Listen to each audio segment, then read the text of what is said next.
adisiye Obuoba Ofori Amanfo emamo ache ediba ahenkan 93.3 FM.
Ghana adisiye Obuoba Ofori Amanfo emamo ache ediba ahenkan 93.3 FM.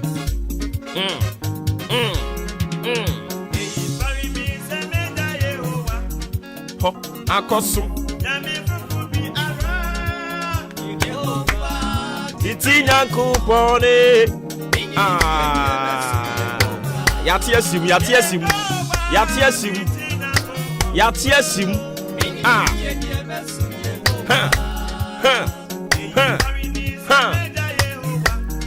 Ho akosum nyami fufru bi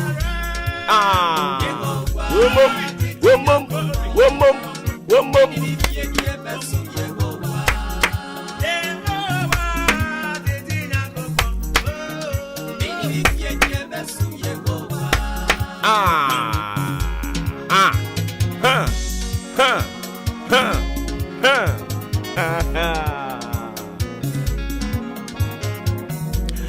And I don't pray and fast that Maltiasifo Yankopon.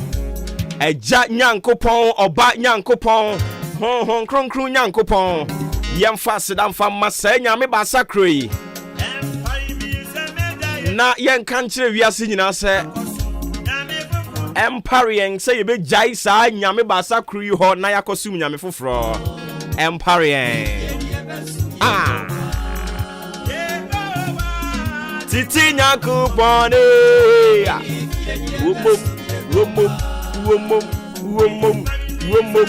womom na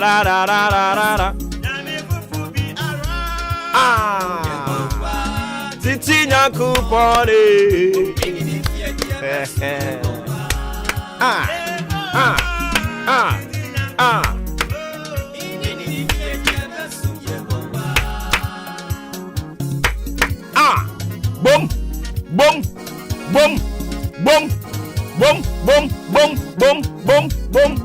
Boom.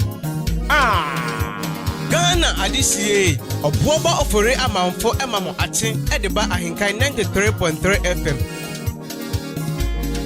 That is the golden voice Elder Miracle. I don't pray Mejidisa umpomba kodie. So hoya yanso sunyami adom ode adom abadom so yen hoya.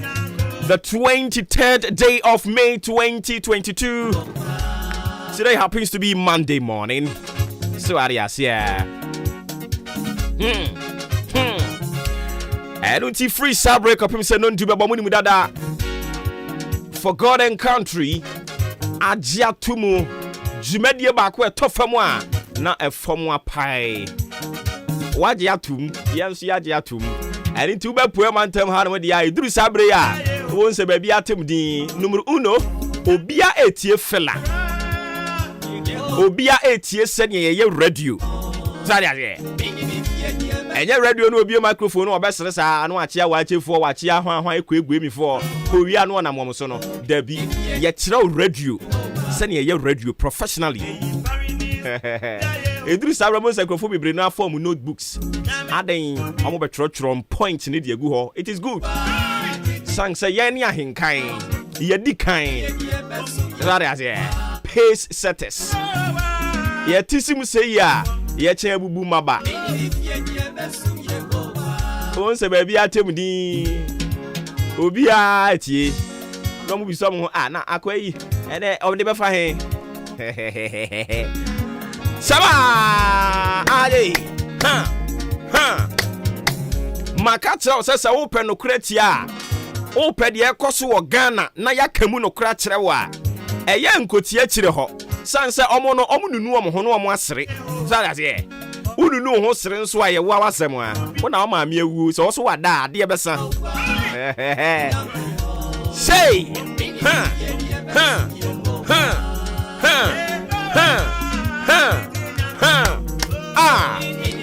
Anopay, Mammy Fancy Asron Confirma Mammy Fosti, some Fost. I don't know. Mammy Fosti Anopay Sabia Bacodi.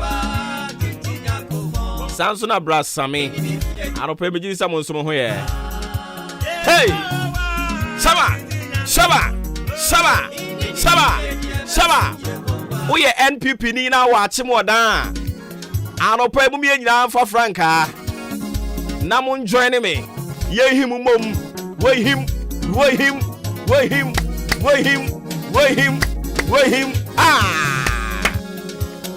In fact, my monitor elections. But they are endra a course so ewo achim odan Methodist Conference Hall. Edukem. Enkrofo akomporto omo ho. Enkrofo akire se omo ye mature. Enkrofo akire se omo sua nioma bebre. Chale mu ye too much. NPP achimoda mu ye too much.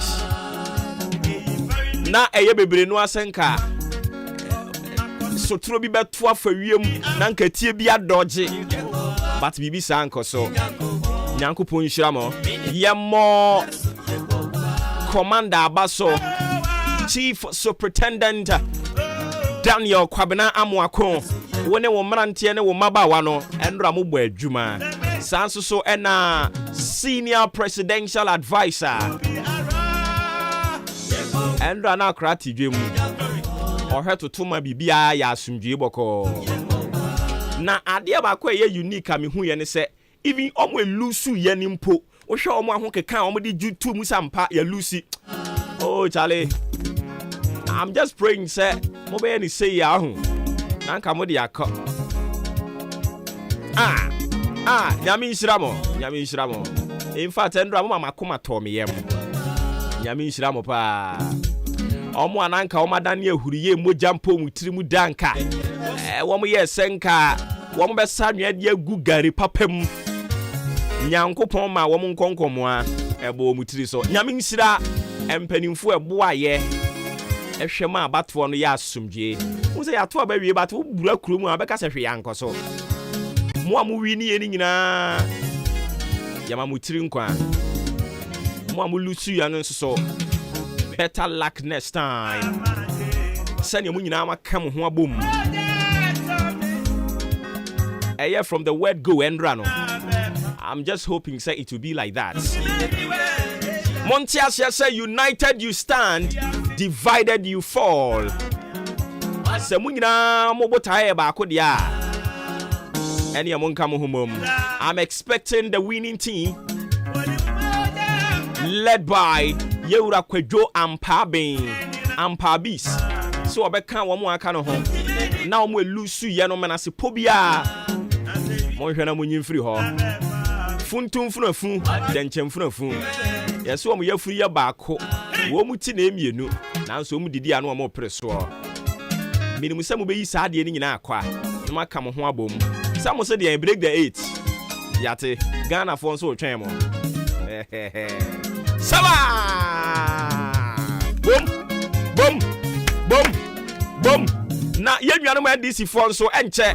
Omo beti asim. Wa mo beti asim. Ebe yiri se yakuma pamu. Ya sidina bepa betia wadum ti medi wetida.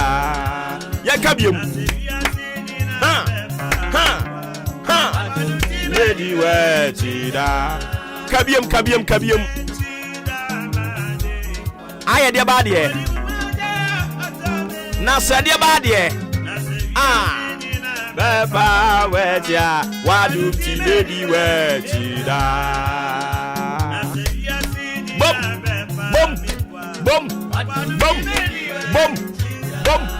Boom. Ha. Wojo. Asebia sidina baba weja.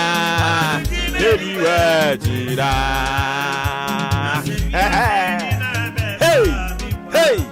Hey. Boom. Na anopa ya wankomo bebre no aye de ato apono so aye ba betwetwe an de di kan wonim se anopa wuti ye ewo yen kase ebomu se okọ Israel okọ some part of the world na yade se yade fufuro bi asan atwe neti yade be yan ye se frɛ no monkey paws asembe nkure ni enso oben odipa da sani waso ne aboa knaman beda odipa da sani waso ne aginamwa beda odipa da sani ne we beda ne beda yade ye munka mo mfaso sei monkey paws eno so yade ba de anope ye bebo awuram ne adi mu nkomo e di amamo ye free ward mo nso national service personnel wo mo kire se allowance na bia san kam enti ene ye ne mpanimfo betwetwe nkomo yewi ani asan kwa kwaje bambo mu adisua bambo emu adisua unse for the past 2 weeks nie na yadi nkomodi afa yen security ho ebi mo kire se ukoyem border no so ho no mo a e wo se yetumi tighten security enya ho nko a baby aya na yetai ehiehyia social gatherings bi ti say ye abedin to awade enu achi asori ne keka ho no odi afutuo di aba national security mpo enso so de krata de aba beto so kire se yehia ho no mo a eya wo ma ye nyina ye nkobbo nwura asori de no nkoye pie ko ha ya apo ya e wo se binum ya security boy yan ya ka ne ho ban na etumi boa na amimfo a wo ma da ne huriye mogya mpo mutirimu da terrorist wo mo abo mutirim po so ma beto se aman ahodo so no antumi amem e wo ha na anopa yi ya betwetwe nkomo wonu se national security se ye individuals no so yamfa yem bambo enhye yensem anopa yi enkomo e wo ho ka kire onya se nkomo wo ho ye wi ani aba niam ne boa ye din enuane ne boa ye din e de ben na ban betumi ya afa ho ye bedin nkomo de afa ho so ade ase Bananam.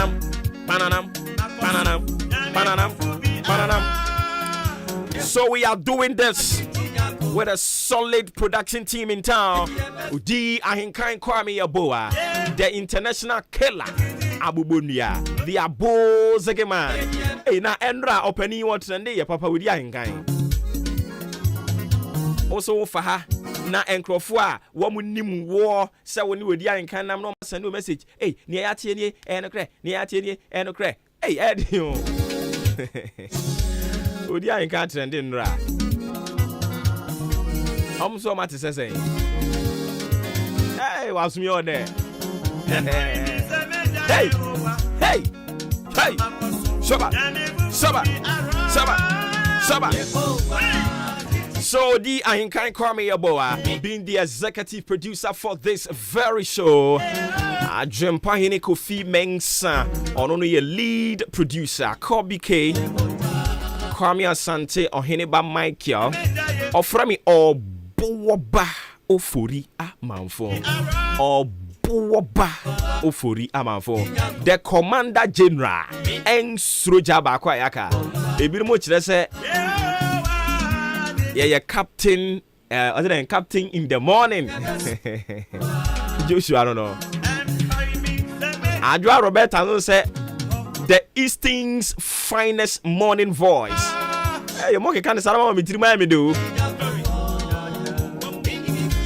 And I'm young Casaminia.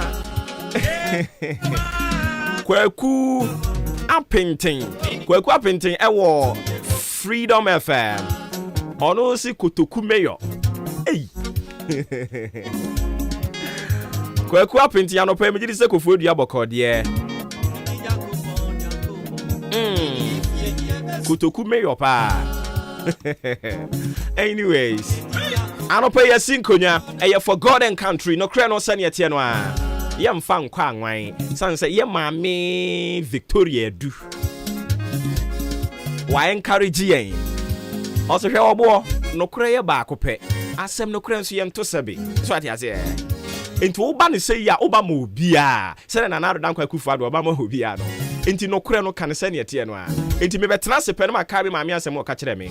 Ose no cray back pet. Asem no cray and to sabi. Mammy, I no pay. Won't cancel. Make it a umpumo cordier. Nasivia Sina Bepa, Weja, Obuoba de Mekoswaka, no Crenwa. Ha! Ha! Obuoba, Mekoswaka, no Crenwa. Ah! Namakoswaka, no Crabwa Ghana. Na sensem trofwa bagana, Nina Beko Jisikentia. Media. I don't know if you are 7 fan to media in some fam. I know what you said. Jumedie. It dwells heavily on your comments, your thoughts, your sentiments. So you can join the conversation by sending all those comments and thoughts, sentiments. We will read them to the hearing of the whole world as it trickles in. And it is 0594841044. 0594841044. Ewiumbo bre. Anope waseme fan to enim say adia ensuo no ebesan emunumuna ebimunumuna no pay no a we puema ntamum ya yahodo ni bie ye kwa nwumrebrem no a puema ntamum ya yahodo bie no kire se ensuo no ebepetepete kakra nanso so epete kakra awia no beyi ni ti na abo kama ye kwa nwumrebrem nso a wo kire se ensuo no emia yahodo bie no ebesan egugugugu nkakra obon se wiem no na we no abochenku kakra we abochenku kakra wiem sa na beye nanso ni nyina kire no o kire se ene awia ewo wiem sanso na ensuo ewo ewiem ene nti wototo nyoma na watoto ne yi mo amukwa fuo mu a mo mpese mo beba da no mesra mo kwa mo ntwitwa so na mo mra sanse untumi mfa ene enye afuo ne mu adwuma nyina enwie ene nti ne yewo kajebi o kan no wajebi so ade ase o ye adwuma na no wajebi o kina no abetoa so na ye kama pa me da ase wate ase Ghana adisiye Obuoba Ofori Amanfo emamo ache edeba ahinkan 93.3 FM. Na adwuma yi ayafa to ya husue wa ho. Aya na eduru ba bi a wo chen ne wawe krama nan untumi ntena fa ako. Nti endura se mi chin ya pa. Ye chin ya pa. Na nya senketwa. Nti nra mi aya hudu bi a me koye. Me mfa ntu din.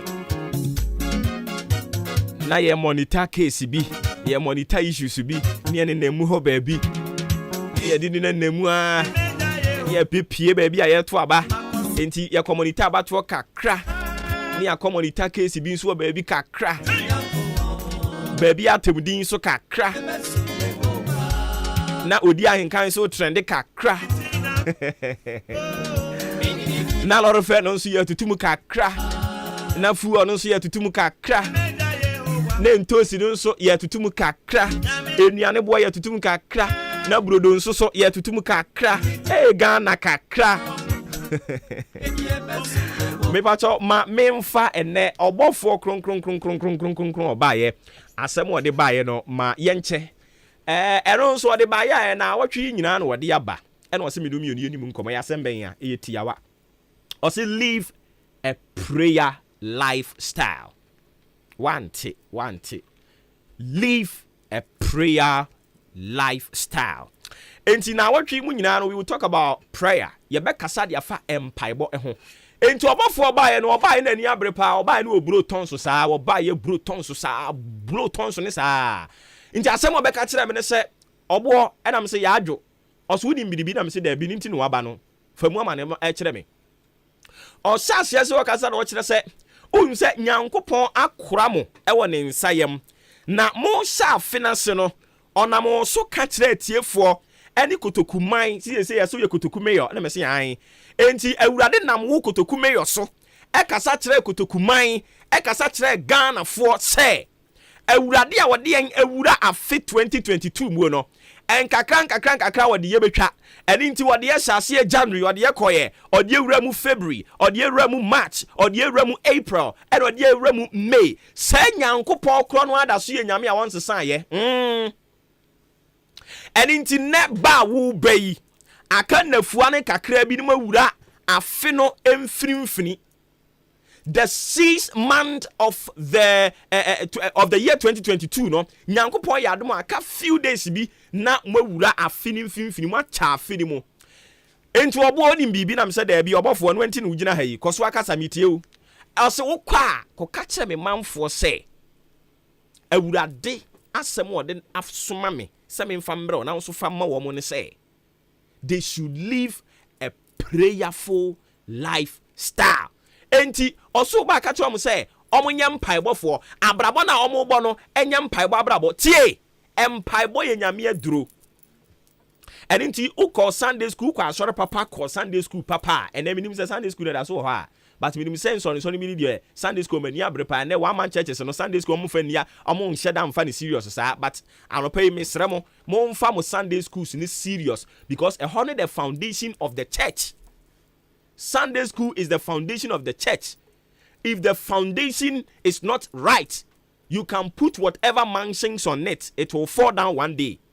And in sorry mo mani nko Sunday school for no ho one man churches no aba no eno no eba yi kofodua bro no biase beto mu eno no kra de nka ho yentim simra yasem so o se okwa ka kire omo se na awotwe mu nyina no me pese omusua se ne ye live a prayer lifestyle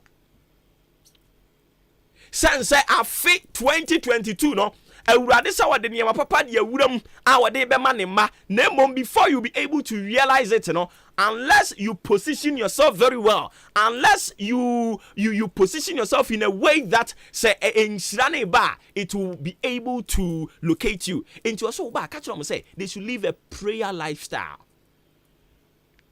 And always biano say empire me catch them empire mu asem ba ko pele me catch it is not about the longevity of the prayer, it is not about the duration of the prayer, it is about the content of the prayer. And inti okay, kan Bible na nyankopon ka kire Joshua say Joshua I will be with you and I will make sure say I take you to the promised land. But listen, you got to meditate on my word. Meditate. Eradi anka say ye krobaya fitiano pa kosi anwumre. No, or say meditate. How do you meditate? You can meditate whilst you are working, whilst you are eating, whilst you are driving, whilst you are doing whatever you think you're doing. Meditate. It is connection, no, I will be connected on mind, you know. How are you be able to switch your spiritual antenna to be able to connect with God? Listen, now we are going to talk about prayer and Bible. About for some country will pay you, or the name kotoku mayor so sound pay mayor. Main country kotoku mine say. Mo en live a prayer lifestyle. Moma empaibo enmra meka mabrabo amobo no ho. Moma mabrabo ne nye empaibo abrabo. Eninti I am waiting for a day oba a wo dwam se dwadini ba no. Otene niam no ho nyina no. Entosi e me ma me aboka wogusu a wo pai wo ton tosi ni nyina no. No blow tons woni tirim. No bom pai woni tirim. Awurade mi jai mi tosi hye wonsa. Awurade obi biara oba be ton tosi bi faso hira no. Wo yare kura sane yade say I'm looking for that day.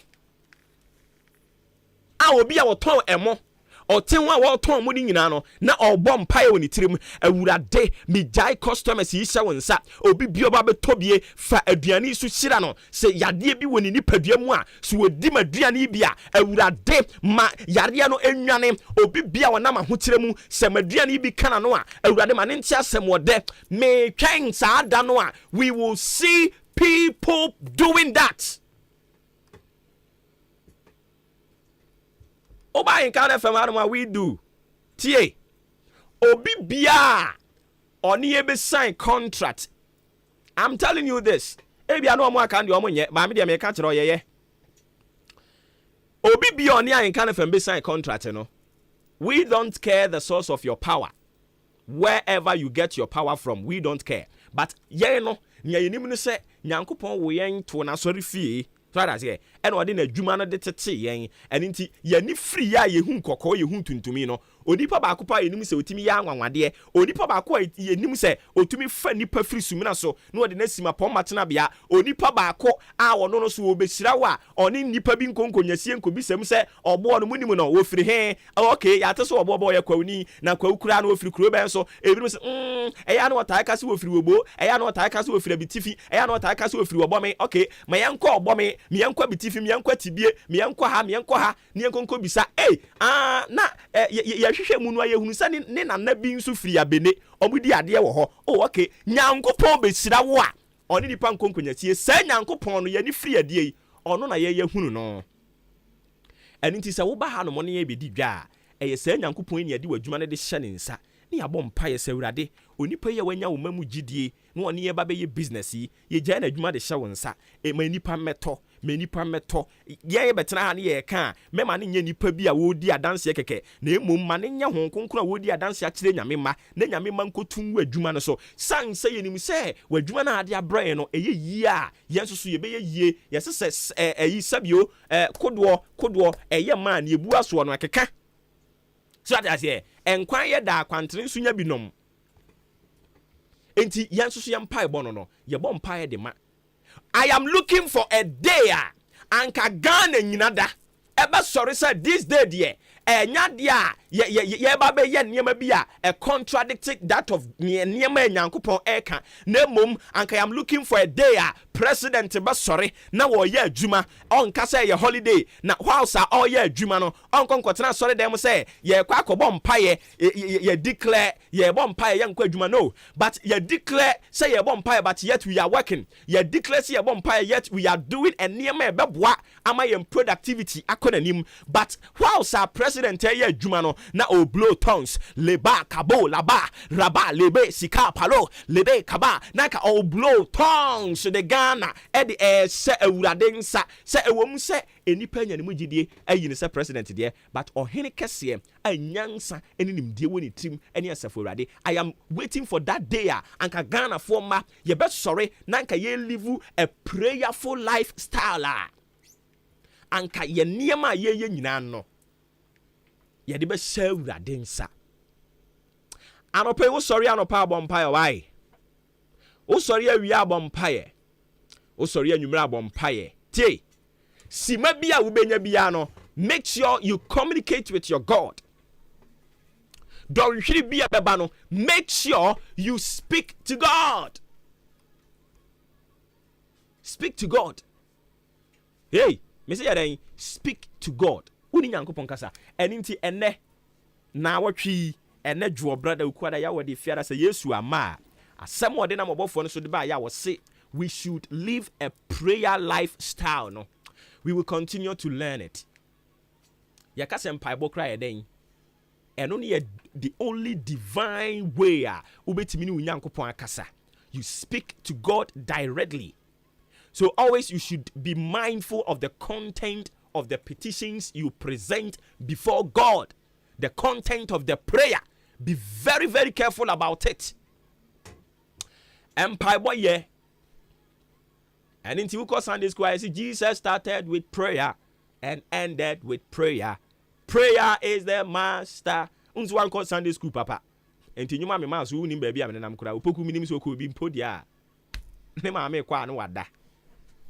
Na maame a onso kwa sorry what ya say me maame bada we opokutu he wonim Sunday school nyomoto Yo. wonim Sunday school nyomoto o ma me asore be no de koye me no Sunday nyum to o ma me asore be no de koye ma me kura no kwa asore be we asem it's live a prayer lifestyle. Meditate. Nyankopon ka kire Joshua say on meditate. Nti Joshua ne amansane nam ne nyina no na ono omo ye adwuma all right, but no meditate on the word of God. Obom paye sre rade. Say rade wa wadu mu asem nie. O se me na me de wo manfo beduru bo sha asase ne so. Rade de waka no mane mmerem. Ne wa hye no mane nyina. Na ebe mu sa. Anopa ye de asem ne di si. Nyankopon ya adom a ochina ye besan aba betfoa so. But live a prayer lifestyle. Bompaya no pa, bompaya wia, bompaya say sima bia wo benya no. Try to meditate. Try to pray. Eya ye mu bebre se mpaya no wo bie wanum na wo kana kese bo nsam tutu na pempem ho prapra. Yes, ni nyina wo ne bre. But enye bre nyina na ye bompaya boy nsam die na sisi form bra bra bra bra. No. Live a prayer lifestyle. Eradin kan ho na dem no so fama. Don't wait for something to happen before we bompaye. Eradin kan ho na dem no so fama. Ofra me Obuoba Ofori Amanfo. Say di ba ko omde aba. By the kind courtesy. Me ankasa me nua kwaku apenten. Freedom FM morning show host. O se Kotoku mayor. Sa. Ese o ye mayor ha on. Se ya de ma, se ya de ma. Me kwa de se san ke de you cramo MC cramo there be ombe me pe mayor no a there be me dem person be MC me pe mayor no a o pe mayor no a Kotoku mayor no a and it's kind of by I come you I mayor ni die no since come ba and it's come bibi sa ana see ya ya mom ayi mo sign de no ana me hu wa hai ana we abrante su kotira no betie o meyi ntomu kwa enjoy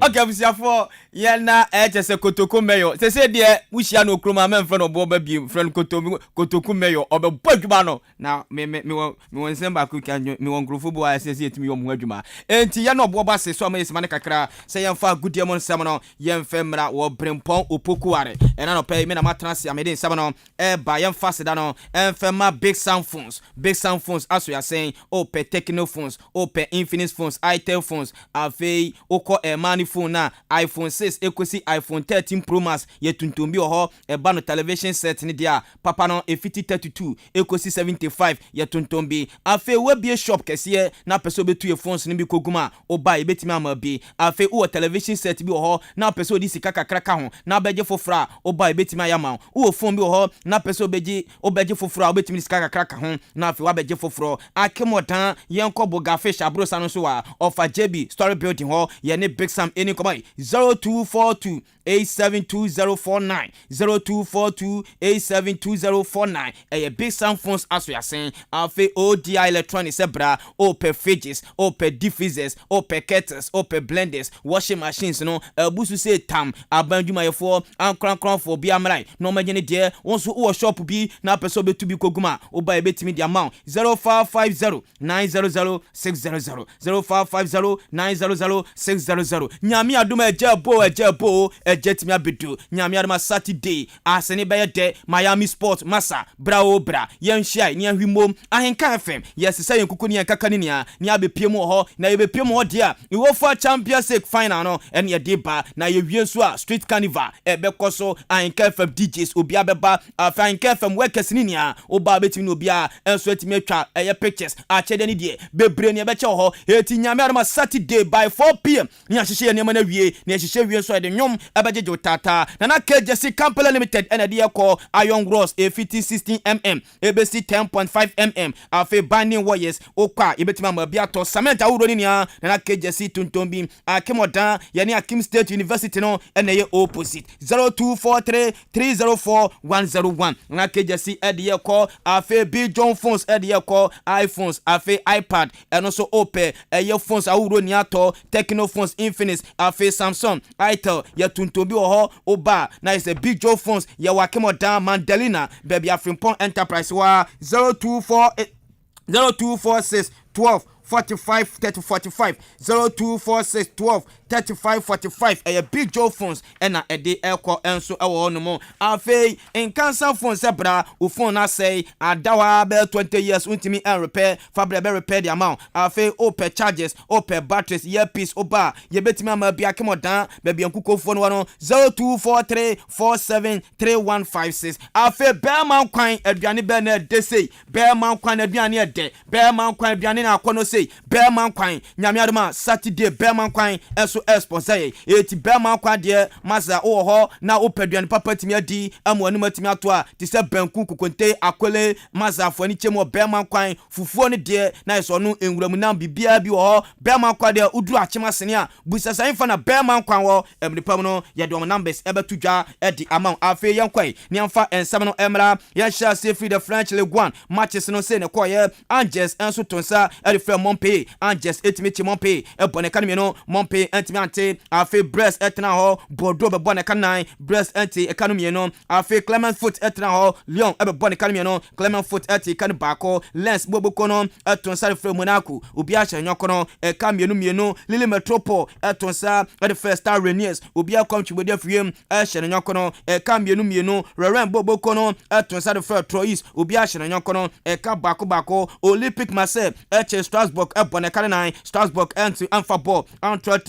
90s boboko no etonsa de free Saint-Etienne obi a hyenyoko no eka bako Paris Saint-Germain eche FC Metz ebone kanunu FC Metz enti amfa ball Antwerp Abrante fa Di Maria Mbappe ena fe Neymar ene bogos no afe Star Rams etna ho LJC Nice ebone kanamiasa Star Rams eti kanumie no table no Paris Saint-Germain ena giye wonya 86 points Marseille ene Monaco kwa kobo Champions League afe Star Reniers kwa kobo playoff afe okọ omo relegation na enie Saint-Etienne enya 32 FC Metz enya 31 ena afe Bordeaux enya 31 yadi na is jumede no bewe no 3 teams wey ena kwa relegation the OG goal king no aya Brante fan Klein Mbappe obo 28 goals ewo ho eti Mbappe ena etimi agi goal king na yaka mu nsam no ya de akire yanko chese La Liga ni yanko din komo say ena matches no Barcelona 14 fie Villarreal bebone kanime no Barca entimi ante Real Sociedad etna ho Atletico Madrid enso bebone kanime no Real Sociedad eti kanu bako afe Sevilla etimi che Atletico Bilbao ebone kanu bako Atletico Bilbao entimi ante Deportivo Alaves etna ho Cadiz ebone kanu bako a wantimi ante Granada tonsa elfe Espanyol obi anfa ball Antwerp Osasuna etna ho Idris Baba ni team Real Mallorca ekobone kanime no Osasuna entimi ante afe tima yefan echi aso timi che Getafe ebone kanime san Getafe eti kanu bako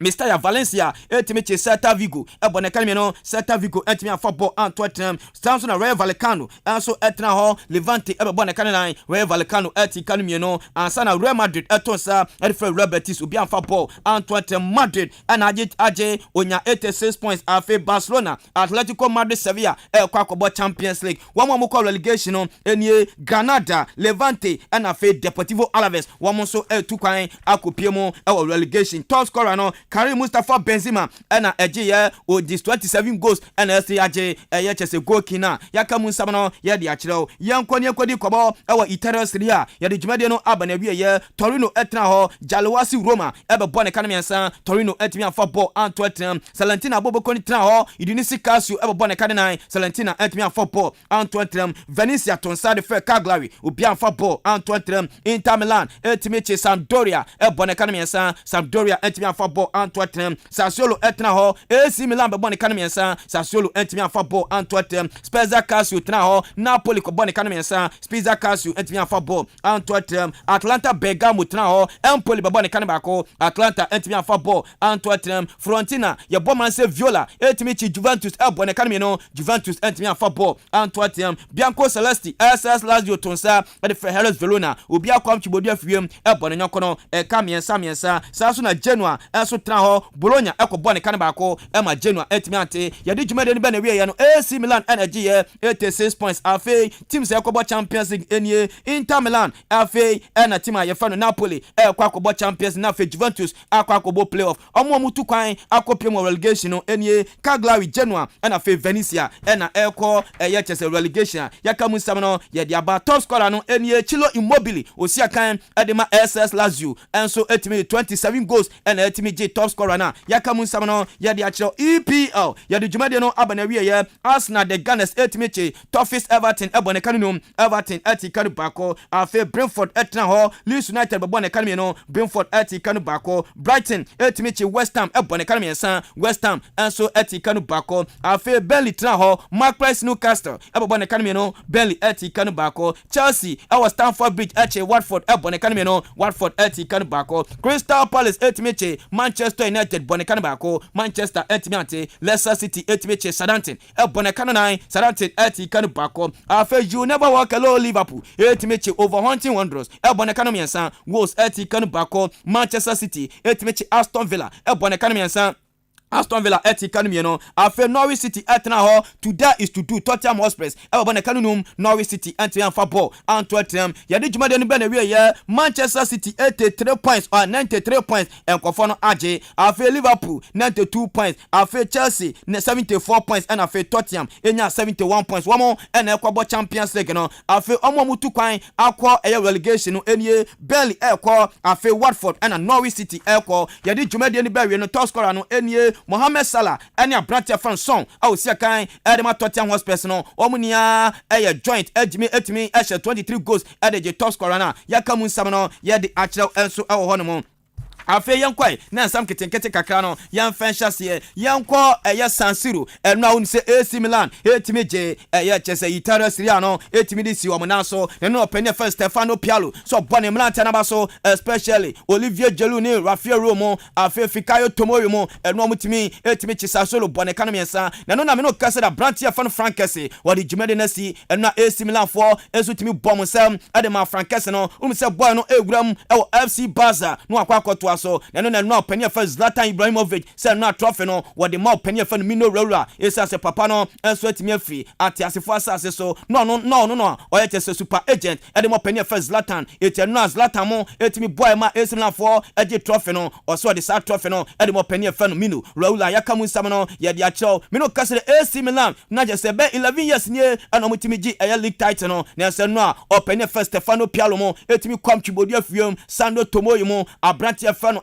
Simon Kiamo, Rafael Romo, Zlatan Ibrahimovic, Olivier Giroud, Frankese mo, esutimi Mastermande. Ema AC Milan na is 2021-2022 no, na je se Teresiano, wo mswetimi agia. Yakamu sam kakano, yede achraw nianko enna ewo Itia Sports Stadium na ho so na attention wo ho. Esanse enna opene fa Giuseppe Guardiola, wono swetimi aboa ema Manchester City so etimi age. Eya EPL no, e de asi wo na so enna ye bo 74th minute na Aston Villa etimi City abone kanme no ema City ultimately na so no tactical change Ike Gundogan by ebobo 2 goals ema Brante fan Rodrigo e de ba ko peso na no penny fan Giuseppe Guardiola so bone mlante na ba so especially o makokoden e de ma City bobo kono na no se no penny fan Fernandino enso e de jumade no enso e bana wie ye nyame adama next season no one to enso enfema City etenu City for no enso etimi bomsam e de ma Brante fan Fernandino yakamu nsam kaka no ye de achel enso ho enu a owramu Stamford Bridge na Chelsea so e boni game na money Watford enable Antonio Rudiger enu a Chelsea players no enso boni nsam no wono so e de jumade na si on to so enfema Chelsea no kon Andre Christensen enso ento so enfema Chelsea intenu a Chelsea 4 players no enso timi bomsam e de ma Brante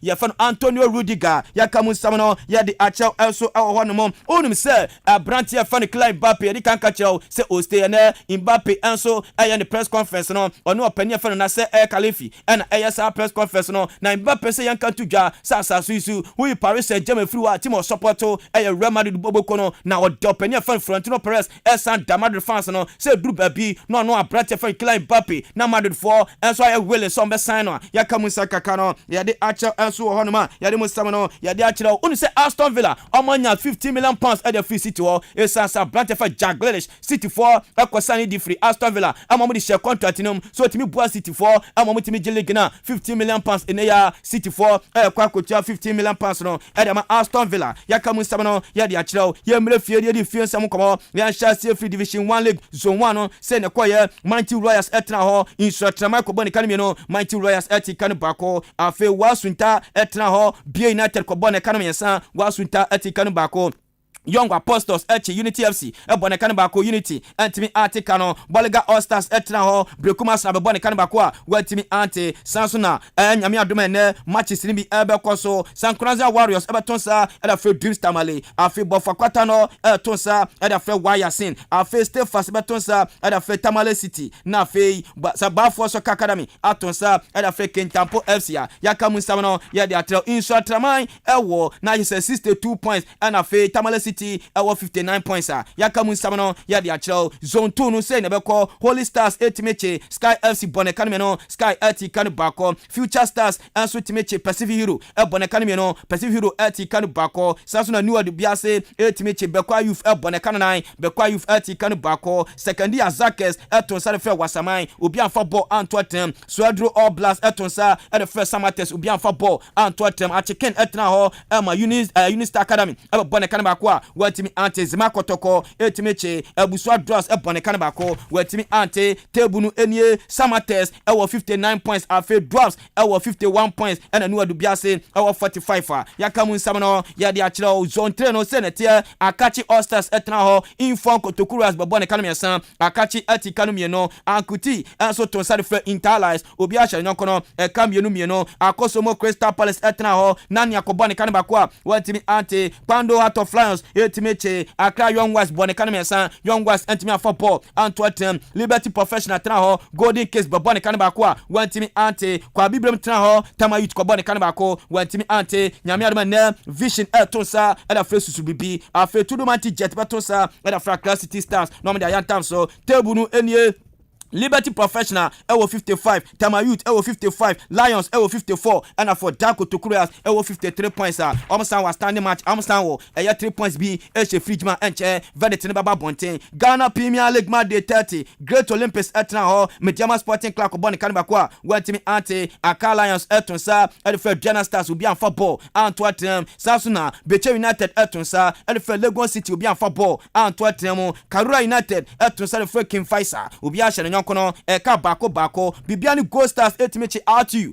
ebone kan mienu RTU etimi afa ball Antwerpen Asante Kotoko etna ho Brekum Chelsea ebone kan bako Asante Kotoko etimi ante Dreams FC eton sade for West Africa Football Academy wafa obi a hye kono eka bako Elimina Sharks etna ho Ashanti Gold aka Matt Fixing ekobone kan miensan Elimina Sharks eti kan bako nyame adoma ukwade bay ewo nana me ya park no 11 wonders eton sa era free house folk no yantam so tebunu enie Asante Kotoko ewo 56 points plus one standing match on bebo Mediama Sporting Club ewo 50 points Samsung Beche United ewo 49 points House of Folk ewo 47 points one more manam kwanso ewo relegation no 3 no enie 11 wonders ewo 32 points afi Wafa ewo 28 points and afi Elimina Sharks so ewo 22 points yaka musam no ya dia chow juvenile football no say enko ye Sharks ye enko jeze yenko juvenile football no yenko Battle FC etonsa the first soccer missionary under 13 no Battle FC tra ho soccer missionary bobone kan mensan Battle eti kan bako under 15 no Battle FC etra ho soccer missionary bobone kan mensan Battle eti mianfa coach asukwa no huwu so le nanum dwankwa no odwa afi under 17 no coach asukwa Battle FC eti meche soccer missionary ebone kan mensan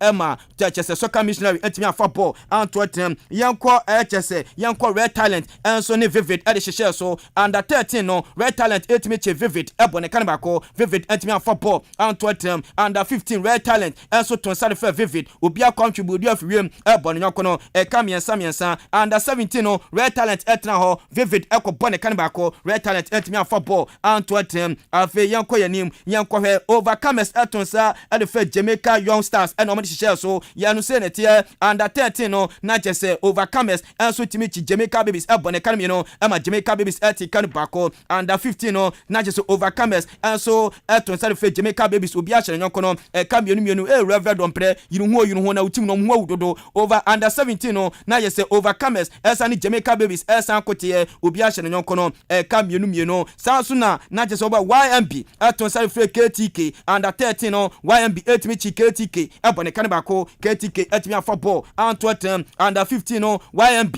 ani KTK akote obi a hye nyonko no eka bako na fe under 17 no YMB esan etna ho ema KTK ko bone kan ba ko mienu ema YMB eti kanum so bako we juvenile football ekoso ewo chese akemodan ni patemu a enso ha yakamu sem no ya di achira enso ho sabra dia mi gina ha na me di bibia si nyame adama awia ye ba beto aso na fe yewuram ni ahwe kotoku ene jafie ba awia de ba division 1 league no na ye ba behwe pa be wuram ye se kotoku betima qualify anase otimi qualify ye hia biom de yakopon ka ho no nyu akoma so ade bia ma e wo Yesu dimti amen bye bye.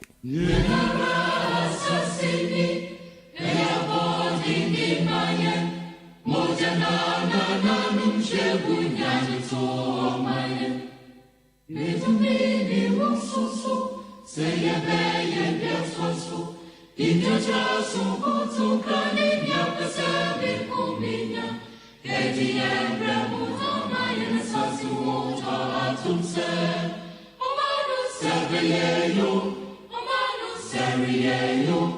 eya seta ose, omafo branechwe, omanu sebeyeyo, Seriyeyo, eyeseta ose, omafo brandesre. Arise and the youth for your country, the nation demands your devotion. Let us all unite to uphold her and make her great and strong. Arise and the youth for your country, your nation demands your devotion. Let us all unite to uphold her and make her great and strong. We are all equal. We are all equal. We are all equal in building a motherland. We are all equal. We are all equal. We are all equal in building a motherland. Ghana adisiye Obuoba Ofori Amanfo emamo ache edeba ahinkan 93.3 FM.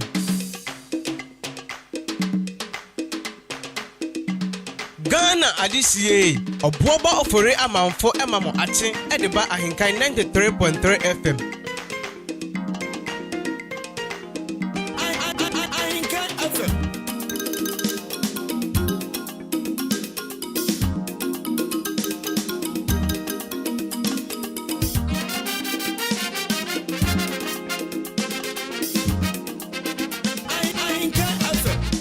And come on, Titi, and come on, say, Eka Tamfu, and come in, you may was it. She ran Kenyami, ultimate Tanimu, ultimate Pankasina, Katamiso. Ghana adisiye Obuoba Ofori Amanfo emamo ache edeba ahinkan 93.3 FM. Come in, you may was it. She ran Kenyami, ultimate Tanimu, ultimate Pankasina, Katamiso.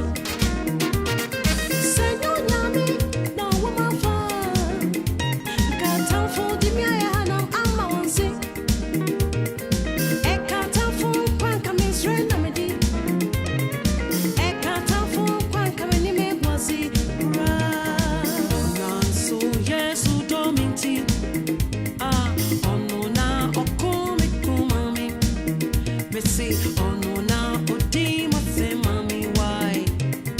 Oh no, now, oh, come, say, mommy. Eti, me, mawamo, yesu, me, mawamo. Kenya, wa, kamere, me, mawamo. Ghana Adisie, Obuoba Ofori Amanfo Emamo Ache, Ediba Ahinkai 93.3 FM. And come and say, I can't time for Kuanka. She ran Kenya me, ordinate, Taban Kesi, no one can't tell me so. 26 minutes after 7, live on Ahinkai 93.3, Martini Jumedia Augusto 88. And somehow do I coach you Bob remind you hint out Doman Kumani Kuretri, a man samba you same. Yes, in Konya, ya teacher in the Seba Ikuku be Jash Hokum, Krum, and into betting na solid production team in town. Udi Ahinkai Kwame Obuoba being the executive producer, Dream Pahiniko Feet Mensa, a lead producer. Kobe K and our sister in charge of socials, Kwame Asante and Wahineba Maakye. Billy Man and so a chief technician on one assignment duty. Maybe the money medada or Obuoba Ofori Amanfo. They say I see me kutukumeyo. I don't see maybe I drone here the one that chinti the betwa so at the amount. But before we do that, we gotta switch to the brighter side of life. We've got a tall list of people celebrating their birthday today. And let me start with Frederick Omari. Yefrawo Parkwesi, popularly known as Parkwesi, and your birthday. So happy birthday to you, Frederick Omari, popularly known as Parkwesi. Live to be 93.3 and beyond. Wakuma swadi rading in fama. So what you say?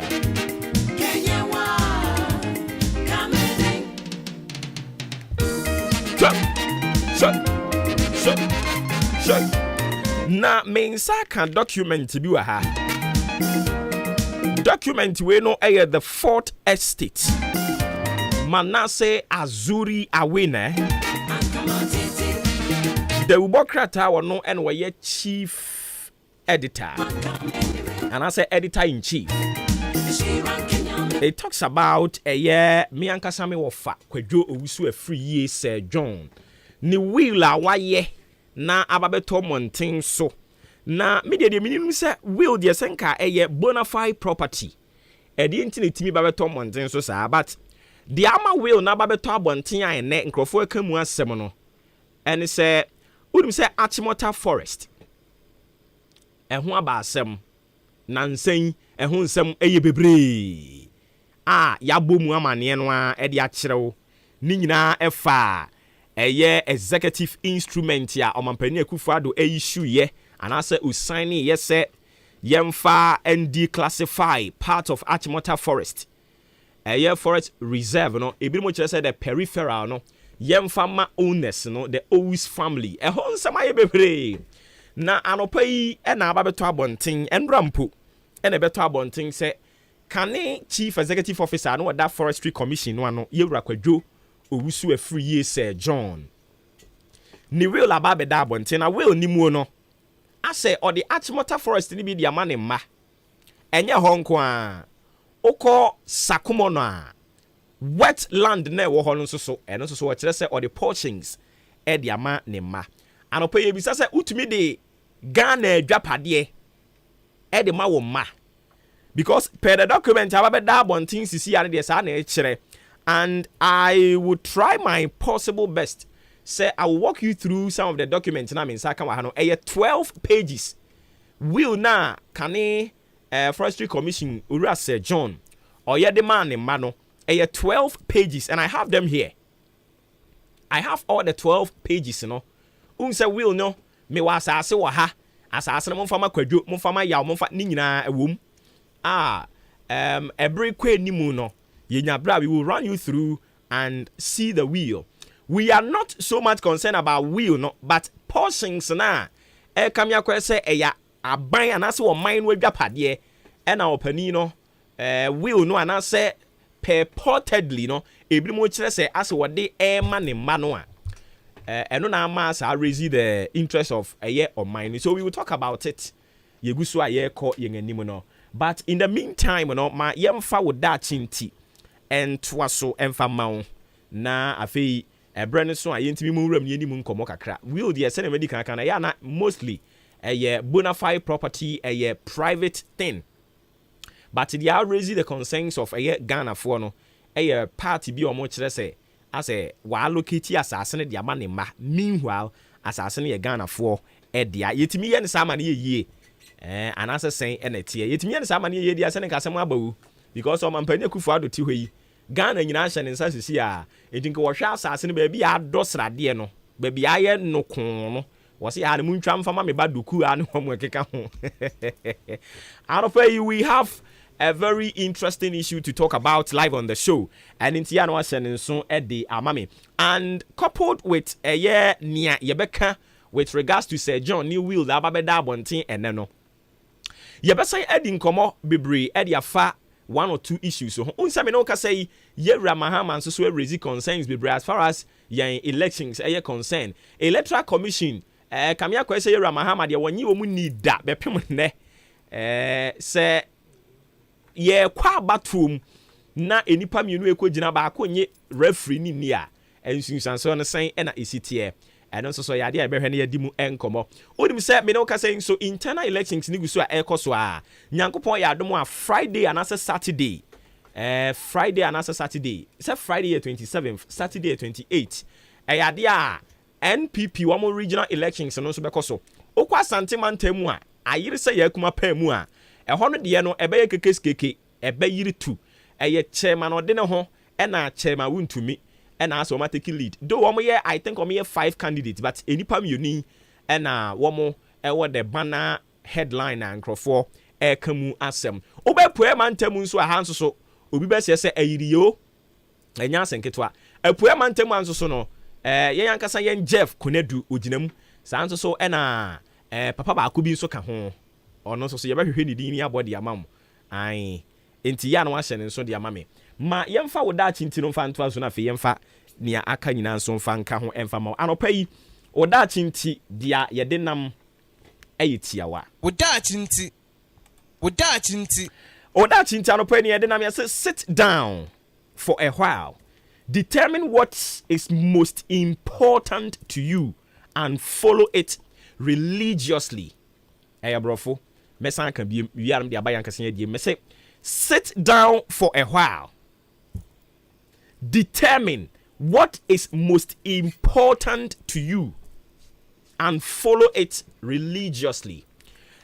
Oh hono mo ana watena se kakra na wabisa ho se me kura brabo ya me boyi eniema ben sa na ehu hia pa e wo se me de makoma ma adwene ma ho odin edidi akiri ebetimi aba se doso.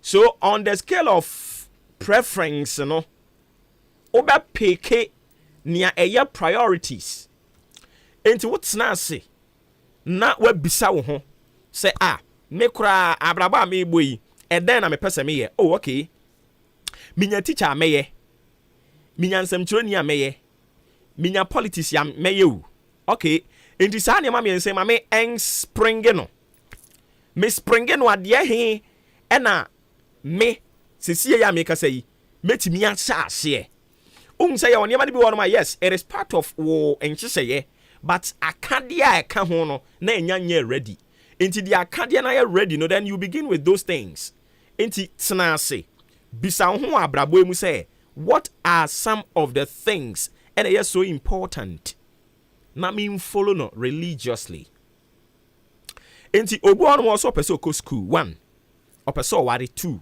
o person si dan 3 enti sa ne ma me ensen de he na wa hoboa aso ana se ahoboa no kran so ya de he na obetimi ahya ase aye hu bribi tena ase na hwehwem ni obetimi aye hu bibi no hya se oye tie your uncle bebre wo no mo a they don't even know on my brabo mu no eniema eye so important to them and until they just follow the multitude, they just follow the crowd. Omu say encrophone in audio then almost so they end up going that way.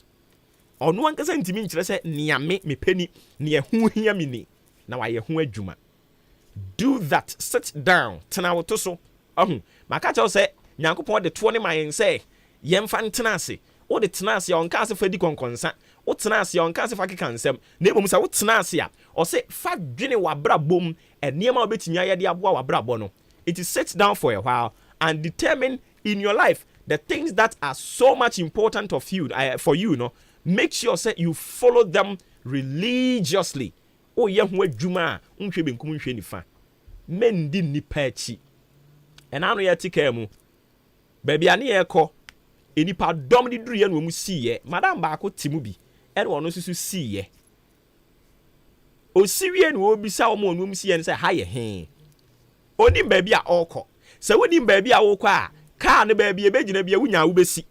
Who say nipa do see a unsu be see because you don't know where you are going. But when him baby are all car. Hey, any panning in a be see back on kwa when say baby are all unruye. Enti tena se abrabo a wo boimu and determine what is most important to you in life and follow it religiously. Say you be an turn person yeah, sit down and start something. Follow it religiously. Fampa bo kakra na the ahoden so kakra eni den kakra na the adwumaden kakra na the atato Erade obi hirawo.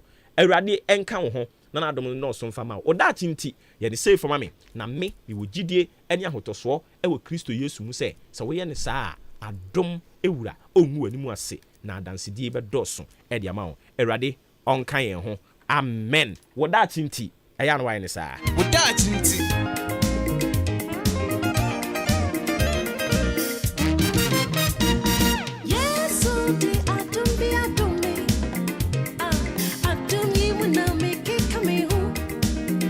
Na anopa yi ebinom pese wo mutie ne ekoso akyem odan batwa ekokoto no enra no bebre no apese wo mutie de ekokosi ye enti ma mirani through enipa ekoko gina ye no wo ewi ni ye no ma me mobbo so mfa ma na fe yemfa de obon krata no so emfa entoa so omo awi ni wo mu atoto fom omo nyina omo try hwe se wakwa abato so da obi lusu kura no a obebbo wo nsema ma no abato wakobi da sabe me kotra assembly assembly about one me ko bi ma anwe poto but man ninkonim because we tosu mienu kura ware so that say enti se wakobi da o de school mu kura de wako girls prefect position no we lose a ade achi mande no ko school kura wani nye eno kura keke no a ketu ya bi anka ho no ko bi ke kura no wan try bi da because I'll try class prefect to crank or berry and try be that. Enti atimo da bato ne say ne si ekoye chairman no nipa mienu ene wo mo kokko gina ye nipa mienu ne kokko gina ye nipa mienu no na ye wo ye the current chairman na oteso sa bre no chairman Awudu Isaka na opani ba ko no so ba so ba be prebie ye owura Kwadwo ampa ben na say na omo so de no ye to aba ne wie ye no na yewura chairman anu wate so sabre no Awudu Isaka wenya 123 ena opania ono so ne be preye eye Kwadwo ampa ben ayetwa de tia frɛ no ampa bis onya 362 enti yewie ye no na achemodan delegate yakokoto aba ne kire sɛ owura Kwadwo ampa ben ono ena omo pese mfie nan ye di omanim no oye wo mo etitinani ewo man yen empotem ha na se mensinimu ha enomo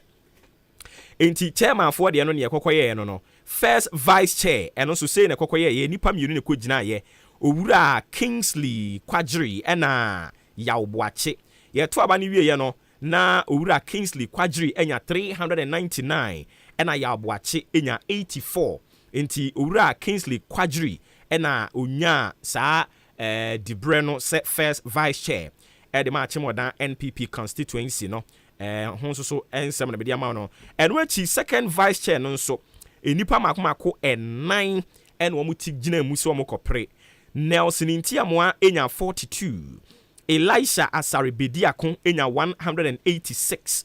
Ibrahim Muhammad enya 42. Eric Nkansa enya 215. Inti yewie no na Eric Nkansa ena enya second vice chair position you know, for the Odan NPP.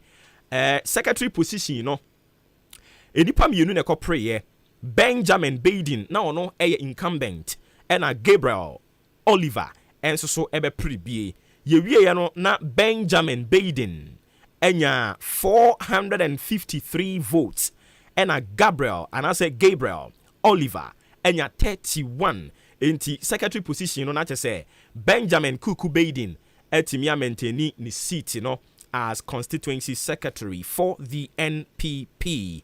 And assistant secretary no so and also so enipa mako miensa ene koye aha na me senka ayika ho me say yewura PM Castro ade na me ka so ka ho but I say wanko adwene ne sesan enipa miensa no owusu afrie no oginam Emmanuel Apia Kubi no oginam George Amprofi na oginam yetuwie ye no Owusu afrie nya 101. Emmanuel Apia Kubi amukachi no onya 23. Ena George Amprofi ensu nya 361 votes. Na je se yewie ye no assistant secretary position no ekodema George Amprofi na organizer eno so say ne koye edipa mienu ne kokopreye David Ochre ena Bernard Ernest Botwe ena omokokopreye yewie ye no na David Ochre Ochiman onya 331 votes and Bernard Ernest Botwe enya 135 votes. Enti yewie no na David Ochre Ochiman no oye organizer dada into a maintaining his seat onya 331 votes no ye declare no as winner. Women organizer enipa emakomako enan ene kopreye Stella Kumi, Gladys Atefa, Abena Jesse Inkansa, Augustina Setre, yewie no sei ene kokoye. Stella Kumi enya 149 votes. Gladys Atefa enya 270 votes. Abena Jesse Inkansa enya 59 votes. Augustina Setre enya 7 votes. Enti yewie no na Gladys Atefa ena wawini women organizer for the NPP Achim Odan constituency. Treasurer wamo ebehwe kasem so eno so nipa mienu ne kopreye Alexander Anan ena Victoria Oforiwa yewie ye no sei ene koyeye. Alexander Anan enya 381 votes ena Victoria Oforiwa enya 104 votes. Na say Alexander Anan ena ahano wedi enkonim. Youth organizer and also enipa mako mienu ene kopreye Abubakar Mahazu. Na just say Teddy wanko because me hu say na Teddy so ne flyer ne na mu Abubakari Mahazu ene Dennis Obin Ejeyi Densa. Enti nipa mienu ya to abani we no say na koyeye Abubakari Mahazu enya 384 votes. Dennis Obin Ejeyi enya 132 votes. Na just yewie no Abubakari Mahazu ena udi enkonim as youth organizer for the NPP Odan constituency. Nasara coordinator ne de Abbas Yakubu onu obia ampre nti yeye popular acclamation ena ede ema no enti na sei na abatwa ekoso enra ewo Achim Odan no NPP dimu ekokoyeye mo amuwini ye nyina Nyankopon onkam ho enti mo boss kwadwo ampa bis ena yedi dom wanim edi mo akwa biriki 8 no said ye mo kan no enti mo de amato awie mo abato no so ye fe asumdwe ekoso kama ni amani je ho pa unse mostly abato bia ne ya na ema no eye omo lusu no omo elusu no bu ho no a osusu se ase yani na ndi ne yie ne sa ne manema no but we omo elusu ye nyina obi age atum obi aso Matias Malusu na wo hwe se ebi mo congratulate wo mo nua no we win ya. This is what we call elections. Efe kama enti we no monka mo humbom se mo esi mo bebreki yet mo awie ne saa to madalla ye twem mo NDC fo nso be ye omo de omo wie a to madalla 2024 afa mo abeto ye ope mu fo no me ba ne akaye na to so bo ye nan pa empany for mama Maakye. Yes sir. Mumpo mbako de I'm not a Roma. Ye de radio ase enti enro asam so mo monitor abato ne kakra. So I'm about to end so I'm say you're for your nature baby. And ready monitor you should from there. Ya monitor bi. So I'm say me ye ani but ye de ani tete ho.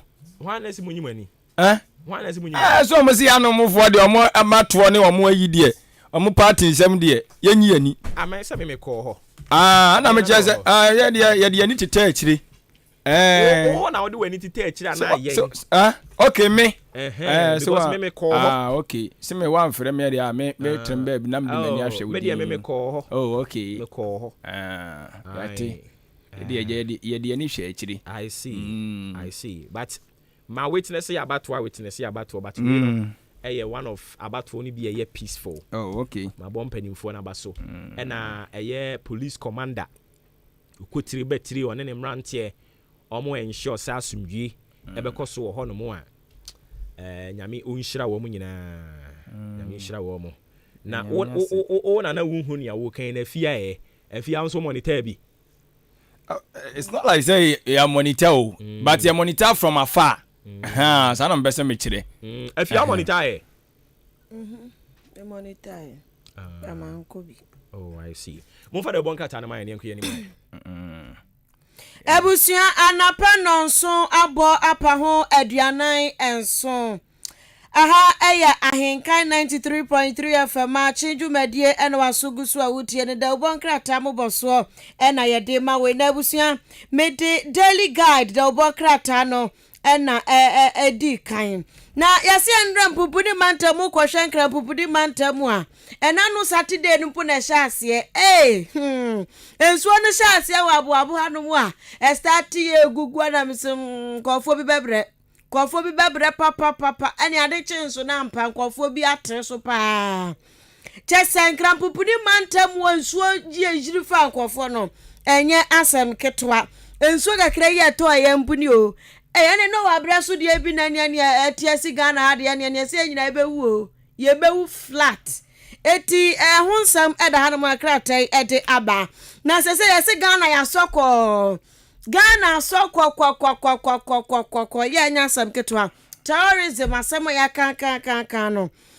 aban no so se wo hwe na wasi enkunya apɛ ho pomasi brɛsɛ de be ya ebi emba so wo Ghana as international security for another wonom ene central for twetwe nkɔbɔ ne ɔhwɛ hanom a ye owura Edmond asumani da ha ena afen so kwadwo opon kroma Ghana oswafo no ene hye amane bonsam so ono so eda hanom a wonom kache Ghana for se ewom se terrorist for no munya ha mbabaza so mani biri gold pa womu gold na popo brimbri machi wom nti Ghana so de wo gold wom beba nenso no yaye gide di pa na yesi mumo sori amusi Ghana na Ghana ya de kadodo hwe tie ha listen aba USA for yes wo de ka usha amaya hudra wo de ka no a wono mu ka ekosoro a US for ka ho Japan for ka ho amama hudra ye susu so mu wo sika bebrebe no wo kura de ka na yen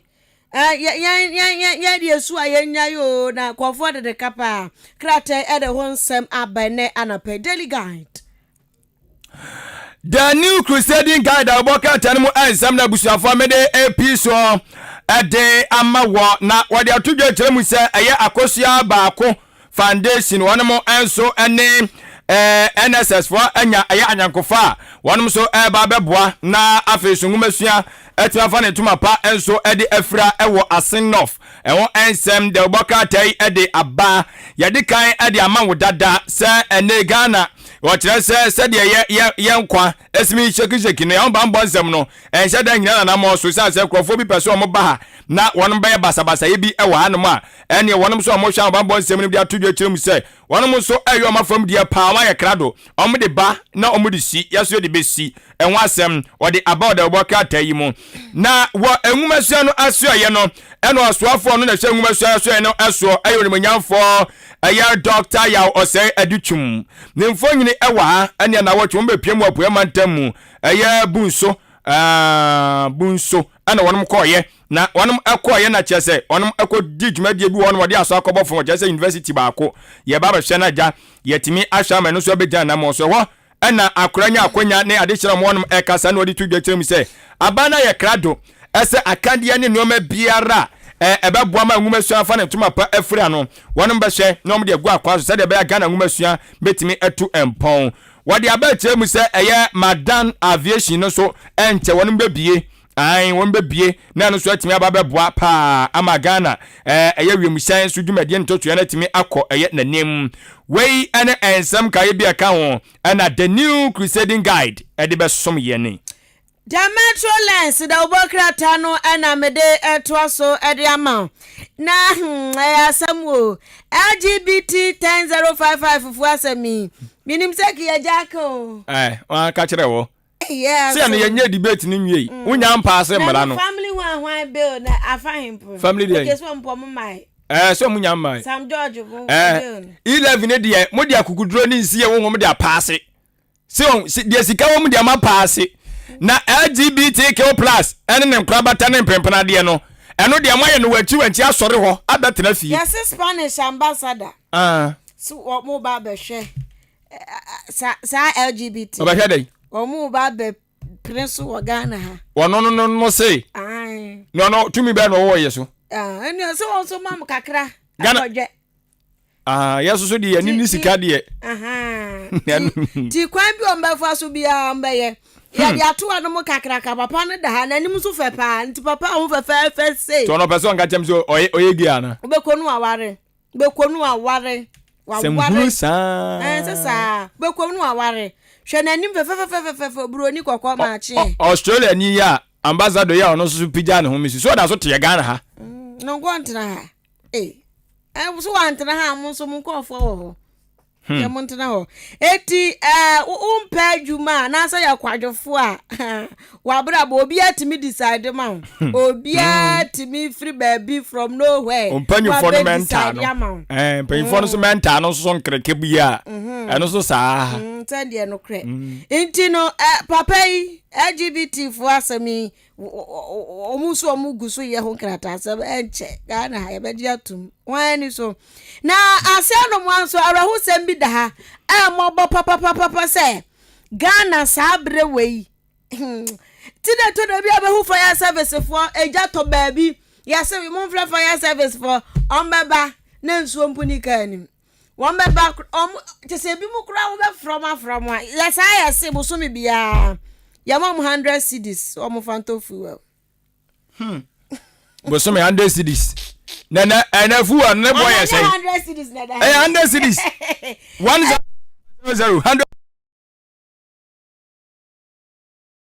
na fuwa no kura no ayi ba ko ye say liter no say Ghana ya mobo ya je say aso nda ma kura won fa so chen Ghana ka we ka konkro in wa ma no 100 cedis ya na taxi kro mu say taxi drivers fo ekro mu bu ahe adwuma so a oye no enya adwuma yi o ento mo no mpanyfo no mo te wono no bezo mo kan tem so mu V8 no mu tu a mo to me 100 cedis no mbugu omu V8 ni mu bo so me 100 cedis fu a na mu bugu mu V8 ni mu enti ya timamufo no eja to ye dem amama car wey 100 cedis on fa mu fu enwu fa emedum no bo so me ahomet anyamwa ahomet se konto ana ope na omo se de ahoma so no kon na asiano mwanso ya de ato ha asebo asofu e oma na mo dampare hwe owo ho mo de mo start nyimuti dampare wo ho se mo fi se papa no ayemle abet don ko de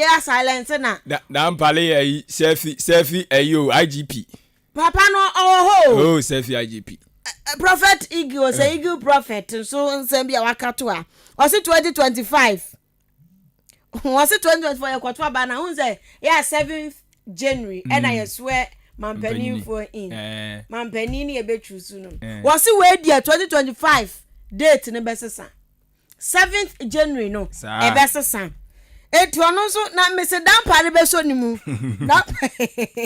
dan pare beso ni mu eti eagle prophet so asem a waka e de ato ase minim de besinti a so 7th January no e besesa o say Ghana will be without president impo oh enchirechire mu no ma chiro lead sa enchirechire mu no o say 7th January Esesa kwa ni yeah ye swear in sa 7th obema ye date foforo enti say yan swear 7th January dan asa Ghana ye ni president enti the metro lens da obo krata emunsam na mede metro lens the metro lens yate yanko da obo krata okunu ni ba ko most authoritative newspaper Ghanaian Times GT no wa bin wa nyini tu wa nipa nkasa bentu nyina futu ne kura etutu ana wase ayasiom na hye yan bambo yapom de ensam eso Ghana Health Service no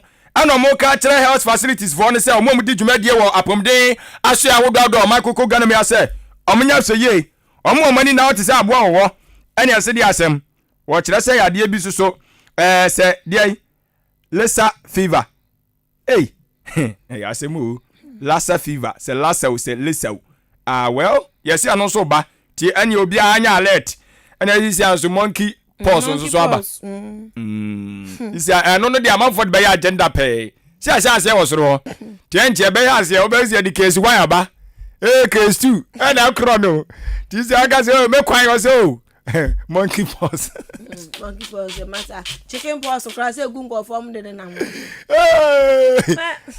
na se no man ma she da wiase ye di no ma she da kreti ade no se de anya obi nim ade monkey pox de anya covid o yesre mo am fa mbe ye se no se be wo se aban ne ko we de obete nje be hu conference munye ye wa ha se akra de no so nsuo yiri form no wo de aba ntine GT Ghanaian Times da bokata ni munsam eno no eti me the Republic Press da bokata no ena etwa so na ebusua wo hwe nche hanum se ya ho aduane bi de meduane me papa ojolo jollof mani ji ho se adan na me ko estimate me di bia Republic Press so wano mo food security na okay, food safety bi ya trotro won se salad bi so wo nchen yeah you get it.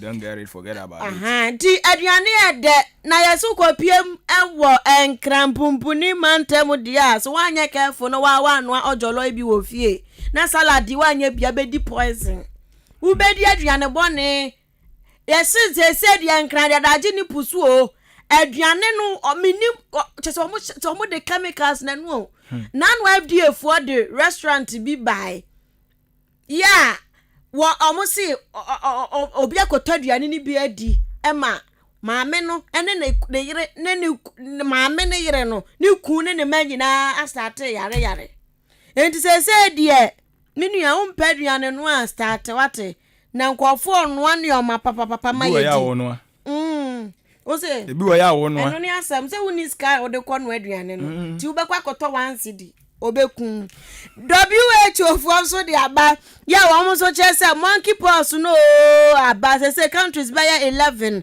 and I record bi na ukopiem ewo awin won so a ya say MPP for apeja wiase pa amapeja ato wo party office mu ensensem bi parties abayi wo tutu ye ya ho entokwa no na Ghana oswafo no ena hwama ne bonsam so da say terrorist for no wono mu ani atia yesu ani anwan yesu ye de nyoma egu akwam papa ya ban bonsam ebekoso agina ne na so enkran ensu a eto yiri ye boof kofo fa so honsam so eda ha na Republic Press anapen credibility da obokata no aye the founder wohwehwe ye no de ohuru ye ewo Ghana no akuchi de abada obokata yi mu Obama ne de tudwa ekyere mu se enkranza onmu case no da so ho Ai, Ora Albert. Yeah. You say, yes, Akronfo na to share one so a. Just say, kunu ya no. Ora IGP, police for nyina sadom. Ora Dr. Dampare Asebo. Eso obaso se atentre ne ebeye adwuma ewo saa asem yi enso emu. Okay, me that say mami nkwa homa no so nkodi nkomo we mra na fe yento aso. Mene Richmond Maunyo Akpa. Kwatwetwe nkomo oye lead edima National Service iku a omo sorry say coalition of concerned national service personnel. Mene kobo enkomo. Richmond, a very good morning. Welcome to Ahinkan FM. Very good morning to you, Honorable. Thank you for having me. I hope you're doing well. Yes, please. Okay. Unfortunately, this morning, most national service personnel are not doing well because most of them have not been paid for the past month and cannot afford transport fares.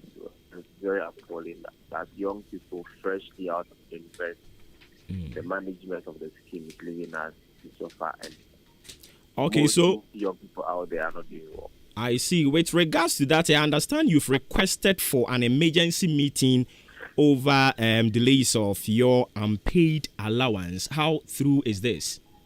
Yes, that's true. The event that has been happening since we started our national service, the few leaders of the coalition came together to a meeting with the relevant stakeholders, which is the executive director from the National Service Scheme, the Minister for Education, and the Minister for Employment and Labor Relations. The main purpose of this emergency meeting is to discuss the issues that have been happening over the years, and in fact, over the few months affecting us. We believe that there are so many concerning and alarming issues around the treatment given to these young people in this country. Not to be political, but then to be very logical. And I want to address all these issues at our meeting. But unfortunately, the meeting has never held. We have not received any response from the ministry. We have not received any response from the National Service Scheme. And we are looking forward that maybe within this week, we'll receive a response, then we'll have our meeting. Okay, so how many months are we talking about? How many months has the arrears been, has the payment or the allowance been in arrears? Now the issue is that a habitual delay in the payment of allowances. Allowance of March, this is 3 months ago, was paid just last week. May, today is 23rd May, the month is almost over. We have not been paid for the month of April. Now, the truth about the matter is people have taken small loans to ensure that they take transport fare from these malls to go to work. And then we have promised those who have taken the loans that for once the month ends, we'll get our allowances and pay you. Now, you should be reminded that we are young people. We don't have any other source of income. They have posted us around the country. People have posted as far as an Northern region, while they live in Volta region. He has gone to rent an apartment. The month is ending, and then we will need to pay our rent, and the person will need to go to work. The person will have to pay himself. So it shouldn't even be about how many months. We demand that we should be paid on time, because we believe once this month ends, all the staff of National Service Scheme will be paid at the end of the month. The executive director himself will be paid at the end of the month. So why leave young people between the ages of 20 to 25 who have no other source of income, who have no other standard of living than depend on what we are paid? That is the 559. And therefore, we are not even only demanding that we should be paid on time. We are equally demanding that the National Service Scheme should increase the allowances due us. Thank you. I see. So mostly what we normally hear from the service scheme is that when it delays like this, you receive official communication from their outfit. Have you received any official communication from them as to why they've delayed the allowance? No, there has been no official communication. And funny enough, all that you keep hearing is, oh, we are paid, we will pay, we will pay, we will pay. There has been no official communication to tell us that, yes, young people on the scheme, and this is the reason why we have not been able to pay. There has been no official communication. They just leave us like that, and then when they are satisfied, then they drop 1 month into the account of the National Service personnel, and then behave as if they have done so much for us. Meanwhile, they have refused to pay us on time, and they have equally refused to pay us what is due us. Because if you could remember, in 2016, the Fair Wages Commission agreed with the Ministry of Finance that a national service person will earn at least a 40% of the graduate entry level on the single spine structure of 2017. Now, it could be reminded and reported that the entry level annually, the salary for the graduate entry level annually ranges between 24,000 Ghana cedis to 26,000 Ghana cedis. That results to about 2,000, 2,200 monthly. Now, if you break down this figure, the national service person is allowed or earning 800 Ghana cedis to 866 Ghana cedis monthly. Now, this government over the last 6 has refused to honor those agreements. We are still being paid 559 when this money reflected the economic situation of 2016 and 2017, not 2022. 6 years down the line, there has been no discussion for the increment of the allowances. There has been a habitual delay. Now, it has become a norm. It has become a norm among young people to have lost hope in the scheme, because we believe that if you read the Act 426 of 1980, this is the National Service Act, it provides further information on how the welfare of young people in this country should be guarded. But trust me, as young people, we are very much disappointed. There are many young people this morning who have no money, who can't even afford, because the increase in church fares has become so high that it reflects the inflation rate recorded in the month of April, which is about 23.6%. So young people in this country cannot afford money, especially national service personnel cannot afford money to pay for their fare, to even feed themselves as of today, Monday, when they go to work. So, as an organization, you should take keen interest in following up to know what is bringing all this delay. Have you done that? Yes. The first step that we took was to ensure that we start a coalition where we have representatives all across the country. You should be reminded that national service personnel are around 81,081, and we have begun the coalition. We have requested a meeting with the relevant stakeholders. This week, we will release a press statement on the delay, on the increment, and on the reason why the relevant stakeholders do not want to meet people on the scheme. And we are equally preparing to petition the Parliament of Ghana on these issues. Okay, so the meeting that you've requested, what exactly do you want the agenda to entail? The agenda simply is one. We want to sit down with the relevant stakeholders and give them a fair chance to listen to why the allowances have been delayed. Mm-hmm. And two, we also want to listen to why over 6 years, cumulatively, there has been no increment in the allowances of the national service personnel, and then we equally have proposals to the challenges that they might face. For example, you would hear in the media that one of the reasons why they normally delay our allowances is because service personnel do not submit evaluation forms on time. Now, days back as where submission of evaluation forms was manually, payment was being done faster. Now, this government has invested so much in digitization, because everywhere you go, digitization, everywhere you go, the key word of this day is not digitization. We are digitizing the economy. And then they have digitized the national service where we log on to the portal and then you have access to so many things. So why can't they equally allow our supervisors to log into our portal and then approve our nomination, approve our evaluation form for payment? Because I think this will kill the bureaucracy from submitting forms to district, to regional, to national. So we believe that we are having reasonable and logical solutions to the challenges that they will face, because we are equally stakeholders and we are interested parties in the scheme. So if they have challenges, they should bring us on board and discuss these challenges for us to us equally share our opinion. So we are ready as young people to help provide solutions to these issues. And then we are really looking forward to avoid all violence or form regarding to this issue. Now, one more thing is we have about 3 months to exit the scheme. Okay. So the issue is no longer about us. It's about the final year students in all tertiary institutions now. They are our younger brothers. Would they be able to leave on 559 when they start the scheme?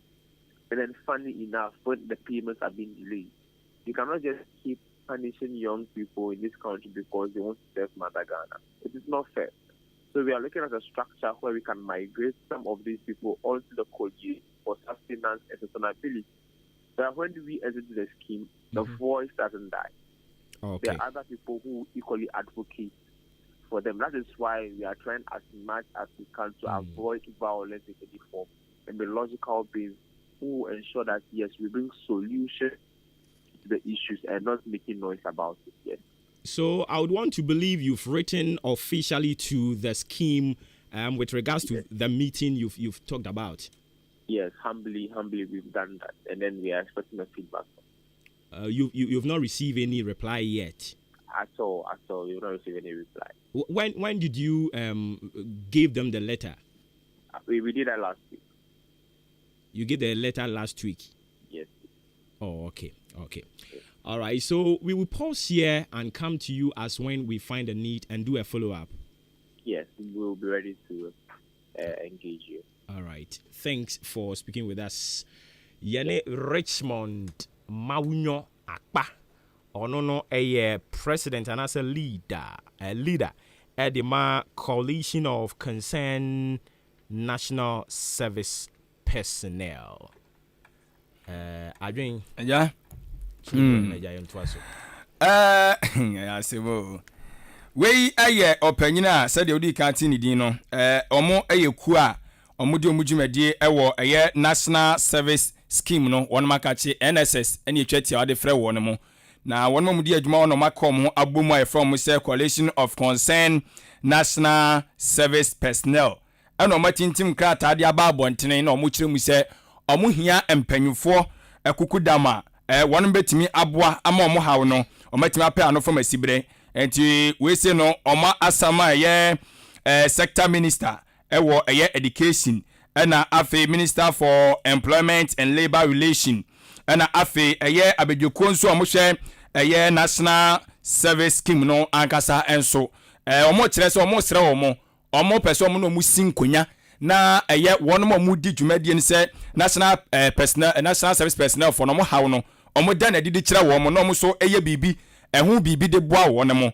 esan se omo che so market tua na ya na ekam allowances no etimi kam a bosome na so omo hwe ani mu a emma eno omo so no omo ni ani da so wo ba bi a omo ame no papa ni misa ja omo do makọ school ajes ba bi wadru ne dia ja omo akasa aso omo dwen ebo enti anya de so betima akwada papa biem asa okwaji ska na maame ana ohwefo akwada ne biem enti National Service omo ye ya no mo gina so eso de omo nsa akọ oma no enu nti se koba se kam sa na eya no mu di omonye enti ha adwene bebre eno ye omo ha baako de to so mienu so omo chem se mfie be sensia nie koma hwa animu o hwa kro omo tintim ho amamra afimpino ani du ensiam a ya de atum dada se omo ketua na wo se ye di bi ka ho de ma won se de omo die no esua enti wo se de omo die no 559.04 Ghana cedis eno ene de tua wo mo na 2016 ena omo te ase se wo se o maketua no ye de bi tum besinne enya de ase ye de bi aka ho ade o ye de ma omo na no eno 559.05 Ghana cedis na no omo da so omo agye entini nyina no eka nkonyasi ombe so omu si no omo de eho ano baba ye ade to mpanfo anim so omo hwe no omo nya bibi enfama wo no mo entinkrata omo atwe ni nyina no omo people no omo hawo eno no na onom chese empanfo atotoduro ni ntina wo so omo no omo edi nkomo ansana omo etusa na mo we no omo no omo didada a kyɛ sɛ asoɛ no ankasa koraa no ɔmo na ɔmo di nkɔmmɔ ɛdada na mmom no ɔmo de nsɛm no kɔdan wɔn mo a sɛbi mprɛduasa hwɛ abɔda yɛgye de toɔ no ma sɛ ɔmo nkɔ yɛbɛdi wo dwuma ɔmo nkɔ yɛbɛdi wo dwuma ɛdi sɛ baabi aduru no ato ani berɛ ɛna ɔmo akatua no nso ntumi no ɔpanyini abusa wɔn mo sɛ wɔn di kan ne mpanyinfo no di ho nkɔmmɔ saa de nti na yɛ ɔmo akatua no ɛkam ɛna ɔsɛ ɔmo ne ɔmo di ho nkɔmmɔ na ɔmo ka kyerɛ ɔmo asɛm dada na wɔn sɛ yɛ ana yɛ process ɛyɛ nkrata asɛm ti mu ntɔ mu bo ɛbɛba saa na da bia no ɔmo ɛde ɛyɛ wɔn mo ɛto ɔmo so kyerɛ sɛ ɔmo yɛ mmabunu sɛ yɛka sɛ nkɛyɛmfa niɛden paa kataseɛ mmɔwura mu deɛ a kɔmo yɛ number 1 ɛna kɔmo bɛtumi ayɛ no bugabuga nanso so ɔman ne nkankɔ ɛne asomdwe a wɔn bɛ so ɔmo bɔ ho bɛnti ɔmo ade ɔmo sɛ su ɔmo bɔ ahyɛbɔ sɛ nyɛ adeɛ so ɔmo bɛma basabasa yɛ asi ɔmo bɛfa kwan atenene no so na ama pɛpɛpɛ yɔ ɛnso ɛtumi ato dwa ɛna ɔmo kora kyerɛ sɛ ɔmo asisi ɔmo ko saa wɔ kun wei aka ɔmo n'ahe aka mmerɛ tia wapɛ na nkɔmɔ ɔmo afirim nanso so ɔmo nua mu nkyirima no ɔmo gyere ɔmo paa to ɔmo na sisi ano ɔmo bɛ so ɔmo ko ɔko wei ɛnso ɛde ɛma wɔn mo nti nkɔmɔ no nyinaa ne sɛ ɛyɛ wɔn mo a ɔmo di dwumadie wɔ national service scheme wɔn mo aso ɛyɛ national service personnel no ɛna ɔmo teɛ mu srɛ sɛ mpanyinfoɔ nkonyasie na ɔmo pɛ ɔmo na ɔmo bɛ so ɔmo nte ase na ɔmo nyinaa nkɔ nkonyasie na mmabunu no na ɔmo hawa di nkyerɛ wɔn na ɔmo nte ase na ɔmo nyɛ mmabunu akoma so ade sɛdeɛ ɛmfa ɛma wɔn sɛdeɛ ɛbɛyɛ pɛpɛɛpɛ yɔ ɛbɛ tɔ din panyini. Okay. Enti mofa krata no baako nka ho man na fe yɛmfa nsi.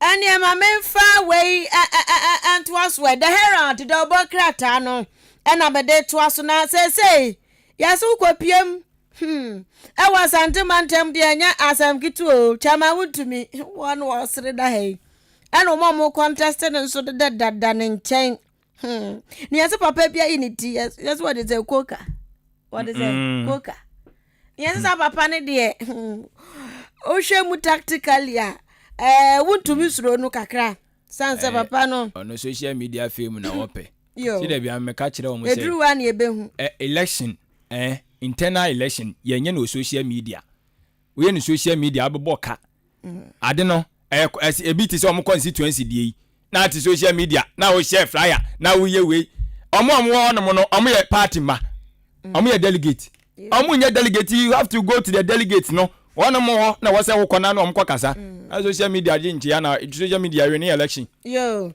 na ne edru an ye behu ese amaga ne amaga hia ne hu amaga hoho ti sada ne ye behu ti ya se achama wuntumi se de chese emu ayezen amana ai chese weekend mu de ensam watele ensam huhu kwa na de ato ne so accusations bebre yes contract aban contract bi wa ye forgery wa ye nyoma fraud yes wa you selfish yes just papa yi won sem bebre ya keke bia adan kra mi story bi o mo se wo abona yire na mi so to abona yire ati anya ndie we nyina we me se abato pa za de o mu nyai abato sabato obedura amanyofo mu nya sa ade no se Ghana ya tena ho concert live enti we obi nya so nto abantia nana and se abona yire na mo de ma mi ya no mo yare na ma mi bi kura bag na mi se wontumi kura me ntena yire ho asem da about 20 mo de mo ntena ho yase wo no ho eba na ase anu anso abu jinapo osofo na hwe lands ene efom agudie ni na ade nyina so wada ha say abugina pono no na o say achimota forest wonsam ye bubruja last week ni mo no ebi mato asase no muntimi register wonsam da papa die mama escape no because me hwe na nim kra na me hwe amu da ha no mo adwen papa be ya owu so free akoto ayo dai hwe picture na da ha say no what's the research say ai olidi wo iwo esoro upper east region wo olidi me na me say de o de say ni nyina abrobro so anti yenko to sa because sa papa we de ade na dwuma eso wo ya won nya anti se aduane boa ye dedende papa wa agriculture minister wa twi na ni ahye ne space ya campaign said anti president na do wa dia no na do wadi awie eno ye na ambition MP before na mudua bosa enhwehwe say dey obedi awie ti obedi awie mani di nwie we mu na nyina wo ye wadwuma wo ntwa mu nya adwuma no wo sori ad posters e de ba de afie untimi mbere mu ma ne nyeyew panyini na wono no tuwo nom na obekasa no woze wankasa woze wono wankasa enu wa kire ne sagu ne bo enje ne so obi abaye de ope si wo hayi emra bia ndiu de obaye bi obi amfi wa so bekoso aye ai enti panyini na wono na akwacha so ye wono ne se wo hu hwe wonte hwe a se nyina te ho ya te ho ai de oni party enje wo so ope ma panyini di oni do vidi pe di ya nyene Ghana ye hu osese oya zebo na de well well nana wasi sese ono de ohye bodi so nana what's that there ono ohye bodi so sa enti agenda 111 ye be ye on enyo okay yate see say kure bi mo site o mo ye hu adwuma yate yase 111 on anya kamede ayi na ebo nkusita no de bebe bia nkusita no wono so de aba ono kura se attack ya ho asem no ono so ka na chama wuntumi so de ya Canada aduane so yase wudi anu aya hweye yi eno so de aba na doctor eye mati opoku prempemfo nyi so da ene yase wono so obekasa de afa ko ebefa so Ghana anyina modern no ntoto ye ne gina sie ne betime so akwa kama enwo asem so ededa obokra temti nsema wodo ne de ye di kan de abadada den kusita de no the Adum so is back is back with a big back ededa obokra tem me na metro okay to ye ayo afiambo for newspaper okay ene mi hunu ye we tactical newspaper. Yeah, you get it. Yes, you. Okay. Yentwa so ewa ha me da si gebre. Ai abo. Aya no aka bia ma anasifu ewati. Anasifu ben. No ma se mo mobo. Anasifu ma wie school na mo tifie no. Yesi, de ebe ba ne sesi ya gise otua. Ansa ne ya fawo. Ya gi bi mu 7,000. Otua sen. Gise otua se udi bibiba. Ansa ne ya fawo. Sa. De gise ya se ekoso no. Adan yom se aban de no ayeden. Se ya aban de na opa aban de ni ma ko wura. Gise otua. Ansa ne ya postiu. Ai. Anti ebinim nso atua. Ebi matua. Ade omon koma no ntumu e. Ase obo. Ai no mo so munya ntua ne. Omo na meken. Enti wunya ntua atena oba bi. Obo komo ya. Tie. Ye nyina anim. Ye nyina anim sese ukọ school wi a wo ye nurse ni a aban ne positive. So ada say. Enti mu nyina mo tifie na mo usu a kira aban na anim se eyekuo. Na wo yesi ye tua agisika na wakwa tua. Wasan ba ye dede ye nya odan. Enye ono no momu na se ye kire wo kura san bo wo ma. Enye ono no momu de na ye kan. Ebi mu so che se omunya bi ntua. Enti omu koma no ntum na omunya botere. Aban ne bre so obe positive om. La ila. La. Omunya botere aban ne bre so obe positive. Obongo si da be. Obe positive om. Obo bi awie school 5 years ni onya adwuma nyeye. Se ekom de wonso ayemfa ye nsa mienu ne di. Ekom de wa wonsa ba kwa na de bedidi. Ani ayi no. Alawana mo jene kakaka ne se gise mu amusevu ye no. Ti se beti ma ye made. Wan sevu su dia. Akwa se obi se ye fa police fu adwuma makotua. Kama no tum. So on no me dede o. On sa ndo me dede. Ebi mu ba be dede bia. Oh na so de watua ne afa de be dia. Okotua ye. Otua ye no. Ya amfa no. Enti ensam trofo nka yenka de ne ma. O se no de en de we mu ye omo so nya bi ntua na omo usu. Omo de na me. Omo nya botere. Aban ni posting na nka san beba. Ai. Because one we ya obefa yi nwansana ho ebufuo no akobere okuru. Omunya abotre. Yate. Sa. Omunya abotre a ebre papa mu no. Aban ni be posti wom. Na omo so etimi akwa omo adwuma. Enti eno so ho asem no. Siame onim asem kan. Oze ne mo asumu a. Omo asumu a. Enti yem posti wa nya abotre. Aban ni brepam obe posti wu.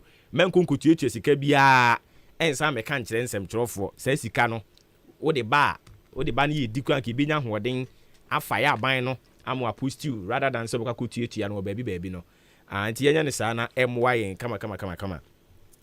Enkrofo bi almost di wo birthday no mo de aba se yenka emfama wo nti me hwese me hunu a me yewu me na atwa faso me hwese me sen hunu bi mu na ja ya tumi ama wo mo samba so bright aboaje se yenka nkyere Bridget Ofori Ajiman ono no yes secretary for projects and programs ewo Nooks o si yen wish no happy birthday emfa emano enu achi so Gladys Boa ede your birthday happy birthday and confirm ma Dora Hobinete also so ene your birthday Frank Ampedu Amanin Enoch and Esther Boating Ivy Love also so ene your birthday happy birthday and confirm ma Senior Kobe yesterday was your birthday belated birthday to you Nana Kwame Oheneba also so belated birthday to you and Kweku Samuels Nana Kofi Japan Clement Asamoah Inshira Junior Boache and Comforter Chia Lebanon now to send your birthday on my friends and lucky vibes name your birthday so happy birthday encore Enfamao and a host of Omoaka almost so a young birthday Yamamunina happy birthday may you all live to be 93.3 and beyond. Enti yetwa so na yede enkomo no ne aka no atwa so amamo. Senia me hyase me bo mamane no. Eyade a wo kyerese sesia no wo ye Ghana ni a. Ewo se wo ma wo ankasa wo bambo ehu hia wo. Ewo se wo ma wo personal security no. Ereni paramount. Wa ma eno no hu ahia wo yie pa wa hwe a. Na asem kese ato for 2 weeks nie. And I had incomo about terrorist. A meme for. Enti se wa mo wani ana ho no mo anhwe yi a na akofa ha kese de aba. Na nia me tete kra ne se sa terrorist fo ya igusu a ye kan mo ho asem a ye nwie yi. Yesi bebre no akra be pie Ghana ha. Ghana ha ma be pie omo mekon ye tie. Omo mekon ye. Omo be ware Ghana fo ntom gusu a yeso mgusu omo ware Ghana fo no. Omugusu omo ware Ghana fo enti ya na wa hye ne nso e de amame moma yi nyina ni na ho nse the last time ye ni security mpanifo no bon komo bi sa omo se enkrofo yi se omo bo oman bi mu a eya omo botaye ne sen omo botaye ne se o ye be se nioma ama ewiase nyina hu se ye ho odin sa akeke na sabe ye de nipa ye experiment nipa nkwa ye de experiment ana enti mesremo moma yi nyina ma ye bambo no ehu hia yen obi hu se ohuhu obi ana obi ne na mompotem ho no bo otwe ni kuru a mepa cha okopasem men kan jam me nkopem ho asem wan kopem ho asem na ejin sem a ye nyina ya so be hye enti bi ye nyina nhya ase nye security conscious kakra you know what ohu se obi ne na mompotem ho no unnim no se ne otutu nani ne ben no okwa aburo kira omudi se adwuma no wo ho ohu bisa no o akrache ohwehwe obi ana omo ya na omo ye hwehwe scrab fuwe no freno ohene ohwehwe obi o peden bisa no questions muma yensuya saa enu mum bi beboa ma saa niema no nyina ye be pamo anase ye be pa ho ntoma na yehunu ne nadua gubrenti ahobra siemu ara no me sremo uhu obi ohoho obi so na mompotem ho no mo abopini no na bisa na sem men kan jem sem de men kopɛ me ho asem wan kopɛ ho asem a wo kina bi ekɔgye nsem kɛse a wonso waso bɛ hye wan we ana wo fie kura na yedi kan bi atake ɛne nti omutu yafo yi muma yentie ne yenso so yemfa ɛmɔ yen ho bra na ɛmwa yen ye ne saa ɛbɛboa papa security no nsɔre no nso madawroma nsɔre no yesremo nsɔre no mo nso so moma security hu hia ahu munyi protocols no na protocols ni bi emmo mo ho ban nti mo wa asɔre dem na bi nso wa abonten a omo guide ne ekoso omo hwede ekoso se na be ye beboa mosque nso so mo ye ne saa mfa mayen mo guide ya na ye nyina ye mo bobo ye ho ban afi community watch for no am wo empotem constituencies ne communities no mo so mo mia mo adwuma mo support wo mo logistics na mo timi fa nya o adwuma yan kwa homa no so na ye ne achem odan constituency secretary edema NPP and Concord Komo Ura Benjamin Kuku Baden. Openi Oti Anka and Opay Amuache. Yeah, really, Obuoba. Let's go catch a papa. Yes, I hope. Yama Utin Kwanso. Me say that, papa. Me say that. Enti wada Roma ubetumi atwa mfonyini di amayen said ya mabato ni sikoye. Yo, Obuoba de kai me de inchia sonko. Emma ahinkan etiefo nyina. Na face so mechia Achimodna constituency delegate. In fact, in Dra, Omoye and AFA. And you Namsha, Omode Ashe, no, a bro, I join in so. Yakasi, a dorma, say, I ain't me, and dorma say. Now, face so you had the party in Pennsylvania region, national for so I say. About I may call us them no so no. And Dra, Nipa na etwasa omobeto aba na omoye 507 then so omo nyina entimi amba and I'm so say polling station executives need be resign on position as polling station be contested constituency Nipa na aka so omoto aba na 496 yeah, no, na emu 488 and ato aba. Said the see no chairmanship no yenia Kojo Ampavin and Odi Nkuni. Onone the incumbent chairman then and a call against him. First vice chairman so yenia Kingsley Bernard Kweji and a day in Kuning. And a second vice chairman, Yenia Bema, Eric in Cancer, Dodona, friend Pizarro, and also in Kuning. About what's all to Kapa. Ever secretaryship na, me a minimum Kasha and then pay Benjamin Kuku Baden, Missona Midin Kuning. And assistant secretary, George Amprofi. Treasurer Alexander Anine and Edin Kuni.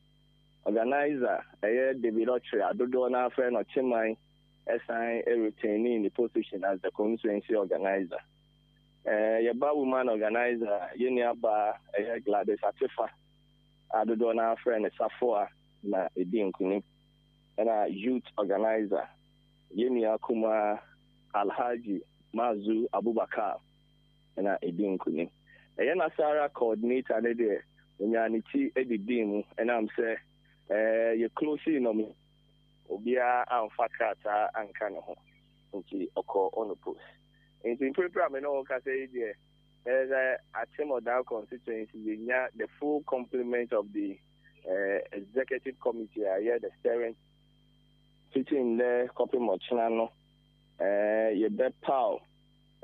Other appointees 7 na mo beba ba be kan ye ho na say executive no edimu na so bisa me a infoni kakra metimi etwa e dia afla de si wo abacho no ho na metwe. Okay, enti ade abaako a me ankasa personally me hu ye ne say unlike ni anankrofo bi dwene senke be koso no we no munya obi be ka say munya mu good day na bibia de na kwan mu asumdwe ewo ho omo elusu ye no sane omo de ahokeka ne ahosepe agitu mu no eden na ye magic no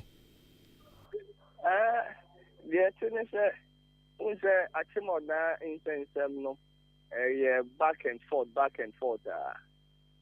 na ekopie national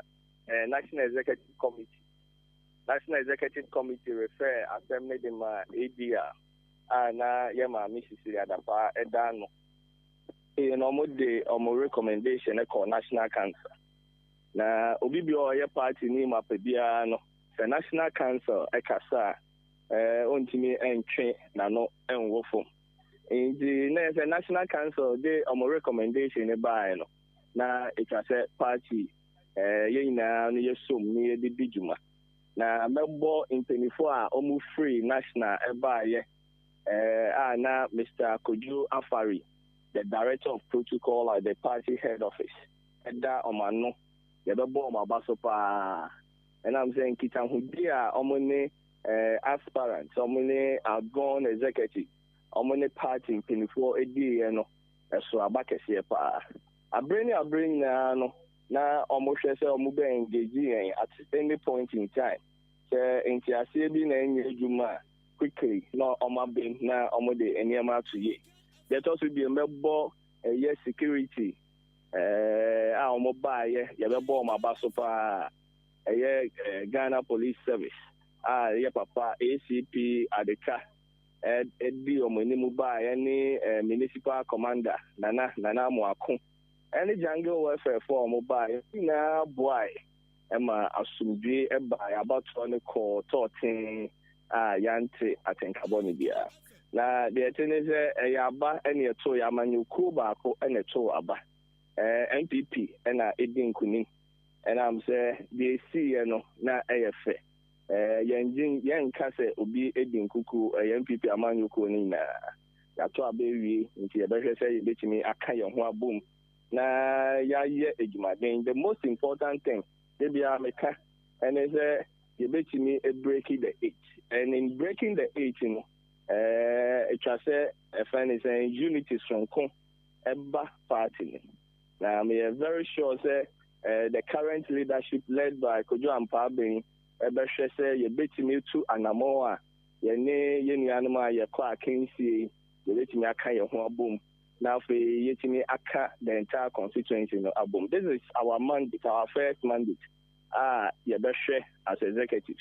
Na yetimi etusa Anamono. Na ma nchichimo eba ye because of this election nti yebeshe say yebetimi reunite na ye move forward. Okay. Enti ye jawa mo akokra no omo a omo lusu ye asembe na wo ka kire wo mo. Medical aka say about 20 year call no obia NBC. Na ya kensie so ene ye call ye. Akensie enema mienu ene wom. Say either so be din kunim and also be din kuku. But we dey eyenuanu mienu ne say akan. The MPP amanyoko ni na ye din kunim. Ye be say omo beka omakoma ato omo yem. Yeni omo ebeka bom ni aye ejuma no. And am say ejuma no yen party ejuma na nye ba akofo ejuma. Because say afani na yetimi kaya ntuma ebo ano na yetimi ekọ yeni. Mbete mo no yeni omo ebehia ni akoso edin kita ho. The rest from so come on to ni yem. Okay. Na yanko so entire MPP amanyoko no. Where they come mo akokra na obi na send message abase mimisa o. Previously no obedru mo party office ho bia no na virtually I say e ho nhyeda nye active. Eno ye baako. Communication party no mo e kasa de mamo e wo radio so no so as na no so e kɔ fam mo amabai den na mo ba be. Yo, Mr. Obuoba. After ni medical kasi eba be appointed other appointees, and one of the positions ever appointed a communications director. Na yebeshe say yebeyi communications director no so yapa other committee members omo be bua no na omo aye ejuma. Next time round, we are very sure say you best strengthen your communication aspect. A party office also no campaign message baako a mini abema onime esi akan Honorable Oliver Gabriel Oliver Ofori baby obi anichiana no pay campaign message baako a oka eti ameno no but enya sa na chi party no your office attendant abrebia no obeko akwa ewo office ni entum osumi bia yetia sa ni pe asimesi eka but se washa your office no glass ni ye tinted kaka nti se wugina ichi a obajin ze bia office ni mbie ye besre the party ni bia pe bia onko party office and I'm saying to office ni ndra kwa ye to abe ya no pe obeko akwa to office attendant no ewo also me were able assistant ye menene me no nyara na yɛbɛhwɛ sɛ yɛbɛmande the office na party for bibi ehia ɔmo bi ɔmo hia de bia no ɔmo timi de aba bɛto yɛni campaign ye nsɛnsɛm a yɛnuanom ɛkeka yɛ ɛne deɛ yɛkeka nyinaa no yɛbaba bɛtena ase ne analyze ne nyinaa ne ahwɛ yɛtumi aka ne nyinaa bom ne ahwɛ ɛkwan yɛbɛfa so a bibi ɛtɔ sin the previous administration no yɛbɛtumi improve on it na ama party no ayɛ krabɛhwɛ na etu him yɛwɔ kame criticism from yɛnuanom yɛne ɔmo esi akan ne asrɛ so sɛ ɔmo nkɔ so na ɔmo ndane ɛyɛ amanyɔkuo ɛne yɛyɛ yɛmbɛyɛ bossy on anybody yɛba bɛbrɛ yɛn ho ase ne asom ɔmo nti sɛ biribi na ɛtɔ kyem a yɛbɛsrɛ sɛ ɔmo mbɔ yɛ apom ne nyinaa yɛnka mbom ne yɛntumi mbreki the 8. Okay. Enti yɛde bɛsi ya na yɛahyɛ da pɛda na waba ne ayɛ 101 ne ahwɛ motiri mu pa a mowɔ de ma ɔmanfoɔ. Bɛba paa bɛba ne atena ase. Okay. Enti yɛsan ɛma wotiri nkwa biom. Mekyiri da se papaapa. Mekyiri da se papaapa. Sɛ adwuma no deɛ me ne wo nyinaa na ɛyɛɛyɛ. Ahenka ɔdewɛ a mosi ɛtae mekyiri no na ɛboro adwene ne ntiaseɛ so. Meda mo ase papaapa. Yɛn nso yɛda ase. Alright. Inti yene constituency secretary asan to abayi ni biom kane no no ye secretary o masan ama no 2 minutes won to an dwumadi a wodi eso Benjamin Kuku Baden na yene ne ko twetwe enkomo no achemodan abatfo empesua so sima no aduanan ba ko na abo apa no nwotwe ho na abusua yegu so a yete enkonwabunu so a yedi nkomo for God and country igusu esumo man Ghana enti from atimoda abatwo no so no yebekọ asem foforo so udim say public health expert fo bebre no a e de kokobode aba Ghana ha a omo ka kire Ghana ban kra se betumi a mema ye ntena ase ma ade ne meduru ha nsa ye se yare bi ebiemu asan eba yare na eba na ye frɛ no monkeypox na monkeypox no so ye de ba de anope ye hwɛ ne ye di mu enkomo na yahwɛ aban no nso nhyehyɛ ya wodi gu akwan mu sɛ ne bɛyɛ a yade yi emma Ghana ha because unse Ebola ba ya nyame adom panimfo de nhyehyɛ gu akwan so a antimi anwura Ghana ha enti monkeypox nso wɔ se yɛhwɛ kwan yɛbɛfa so a yɛbɛbrɛ no ase yɛkɔ na yɛne health personnel Michael Asari akɔtwetwe nkɔmmɔ de afa saa yade yi ho ɔpani oti yɛn kan no pɛ yamu akye anka na fam so nie basa me jo so na no pɛ umpo mbako de na mi adom no so nyame adom yɛn so yɛn ho yɛ enti sɛ yɛka sɛ monkeypox a ɛno so yɛ de ba de okay for na no pɛ wuti show in education na no pɛ de ma for about monkeypox the come monkeypox and say yare one be a virus and then it's caused by a virus so the COVID-19 by and can spread by a virus no something like a monkeypox no so it's caused by a virus called monkey virus now yare a traffic nipa a will be a nipa so only be home through a be a one contact a bite or some science the issue so one kind of now through our contact no so to me a monkey virus in be na ke so bi so esinzia a heating so and our coffee na say will be a na ka le put be kan ho like the saliva kan ho so to me a monkey virus in be and I think if I be obo bi yeah na share the same let's say bed na say will be a we when you just sleep no everybody food na e kan in pan so if you really na e cause a thing be back to the monkey virus. I see that is a symptoms na any COVID-19 no a bit of similarities kakra. Yeah, that is the cause in there. Cause never ban. Same similar. But I know I say it was some same feature with the chicken pox. Oh, I see. In just a way to the a bar pomponya bi anasem pompo bi bobo nipadua nti ube hunu. Sure. When it has difference issue between a monkeypox and a chicken pox. With the monkeypox number piano, it affects something called the lymph node. It's a only a grow on wow with swim. What is it? And hence, there will be not a monkeypox now.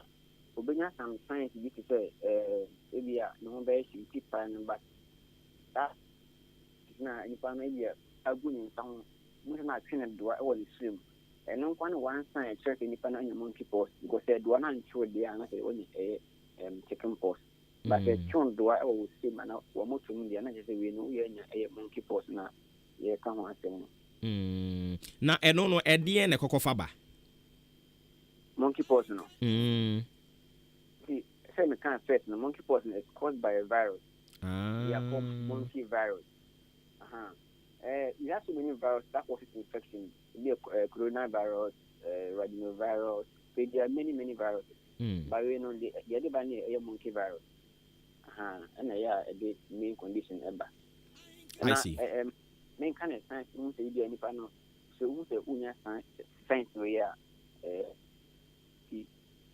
possibility if you have fever and whatever because some of that they try to affect the body immune system the body leads to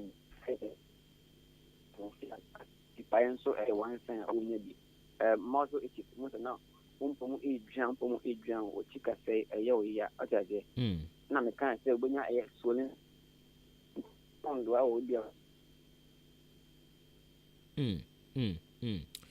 I don't know sir oh yeah any movement bi a ma o line no say a bit difficult kakra. It seems that we've lost him on the line. Yen try na yen bringing it back. Na fe yen no enwi kra. Na ogusu a wo chirechire mu nti monkeypox no so yare fofra afi yese asan aba be free ewiase nyina awora. Oko Israel ebi wo ho. Na endra na I was going through it.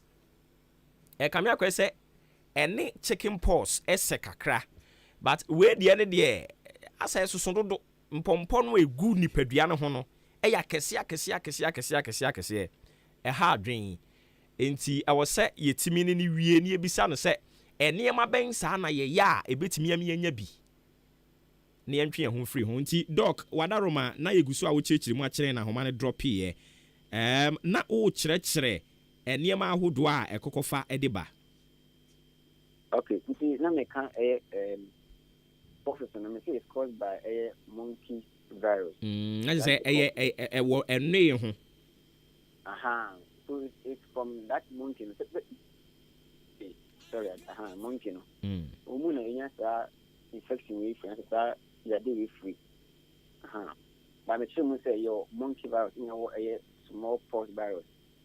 It's the same kind of issue, but the say the chondua or mutumana say or 91 and there one cardinal sign a difference between a monkey person and a small person. But I see. All right, inti human activities bang so na say ye koso ya e be kwa kofa ba ne yantwe ho free ho. Okay, so one through contact. And say be any pan through hug or hug any pan through kissing. Because they say it's spread through fluid. It's a more case if it will be definitely, you know, you get it. And that means will be estimated. Abra only say no mask. That's also always any cool more. Will be to me only. Not if any pan will be not or share and idea. Also, what the share and also which me only. And I say will be not for that and parcel. Now, so that should be I want to be to me any. Na eno ne ku nipa on. Oh, it's close. It's dangerous chain COVID no. Not really. What's COVID no it affect the lungs. And now bomb. Now for me to see. But with the I na skin so I said the skin no. I want to bring a monkeypox na the shoe. And it's a issue a pass through some stages. So about Marcus in a flat lesions. Because I did flat lesions. I just say, I feel like a shot here, but a flat, I say, whole flat. So, if you are not quite a purpose, I say, just say, not a basso small, a basso small. I say, near quite a vesicles. Most of that you sue a big name. Purpose not a formula. I think I get there, it's one a quite postulate, and Muslim yellow one, the big dinner. Then I form me one someone.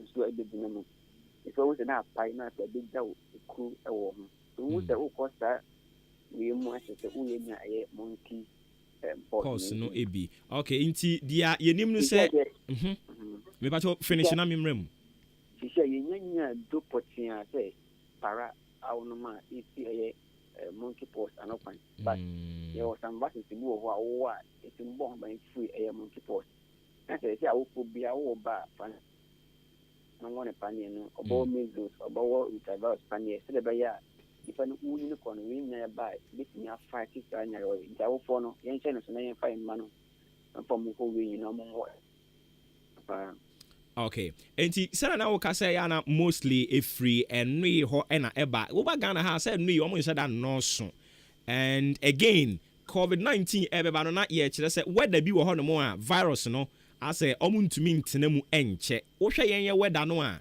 is it conducive for monkeypox?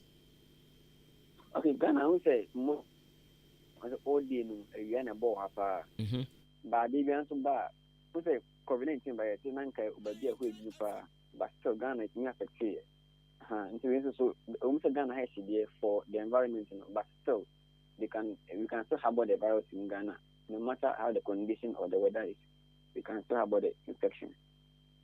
I see emfa ho say eno no kran hye dan no so wɔ Ghana ha no sure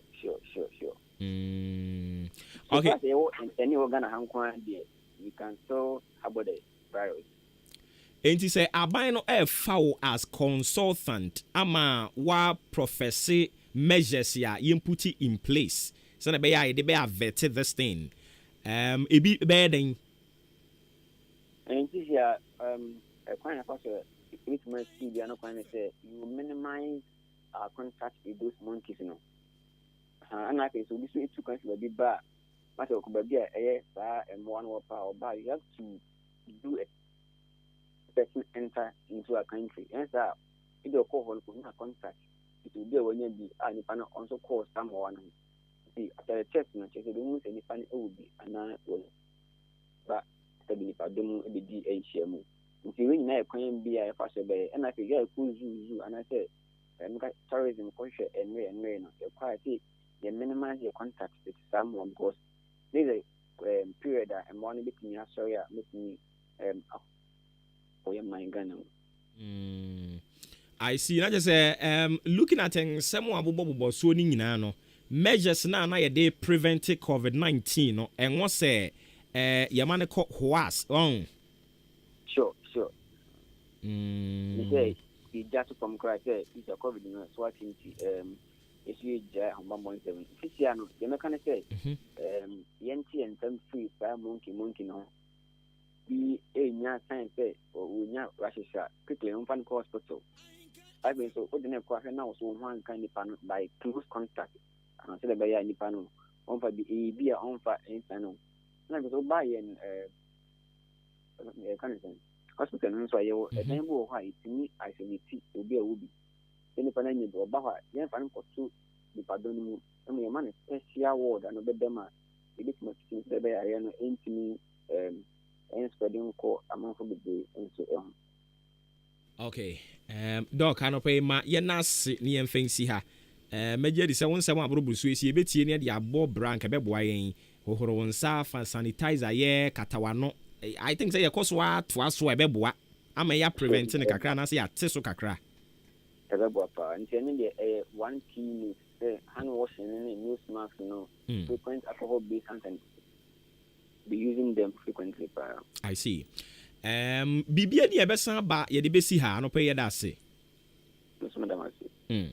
Enti ye ne health practitioner Owura Michael Nana Yaw Asare na kotwetwe enkomo no nti wa kyerɛkyerɛ mu de akyerɛ yɛn monkey pox no ne su ene ne ban sɛnea esi tie niema ye ya ebɛbɔ yɛ ho ban na ankofa saa yadeɛ bi amfa amma nti nyankopɔ yɛ adom asɛ nose mask no me so me sɛn ebe resume me bɛ hyɛ madeɛ na obia ankofa bibia amfa amesame nti sanitizer kakra na hyɛ bag mu ma horo nsan so kakra na do nose mask ya twira wano eno kra no odi nose he mame ka sem kyerɛw onim sɛ enhwehwɛmu ba beto dwa sɛ time a say yen use nose mask no.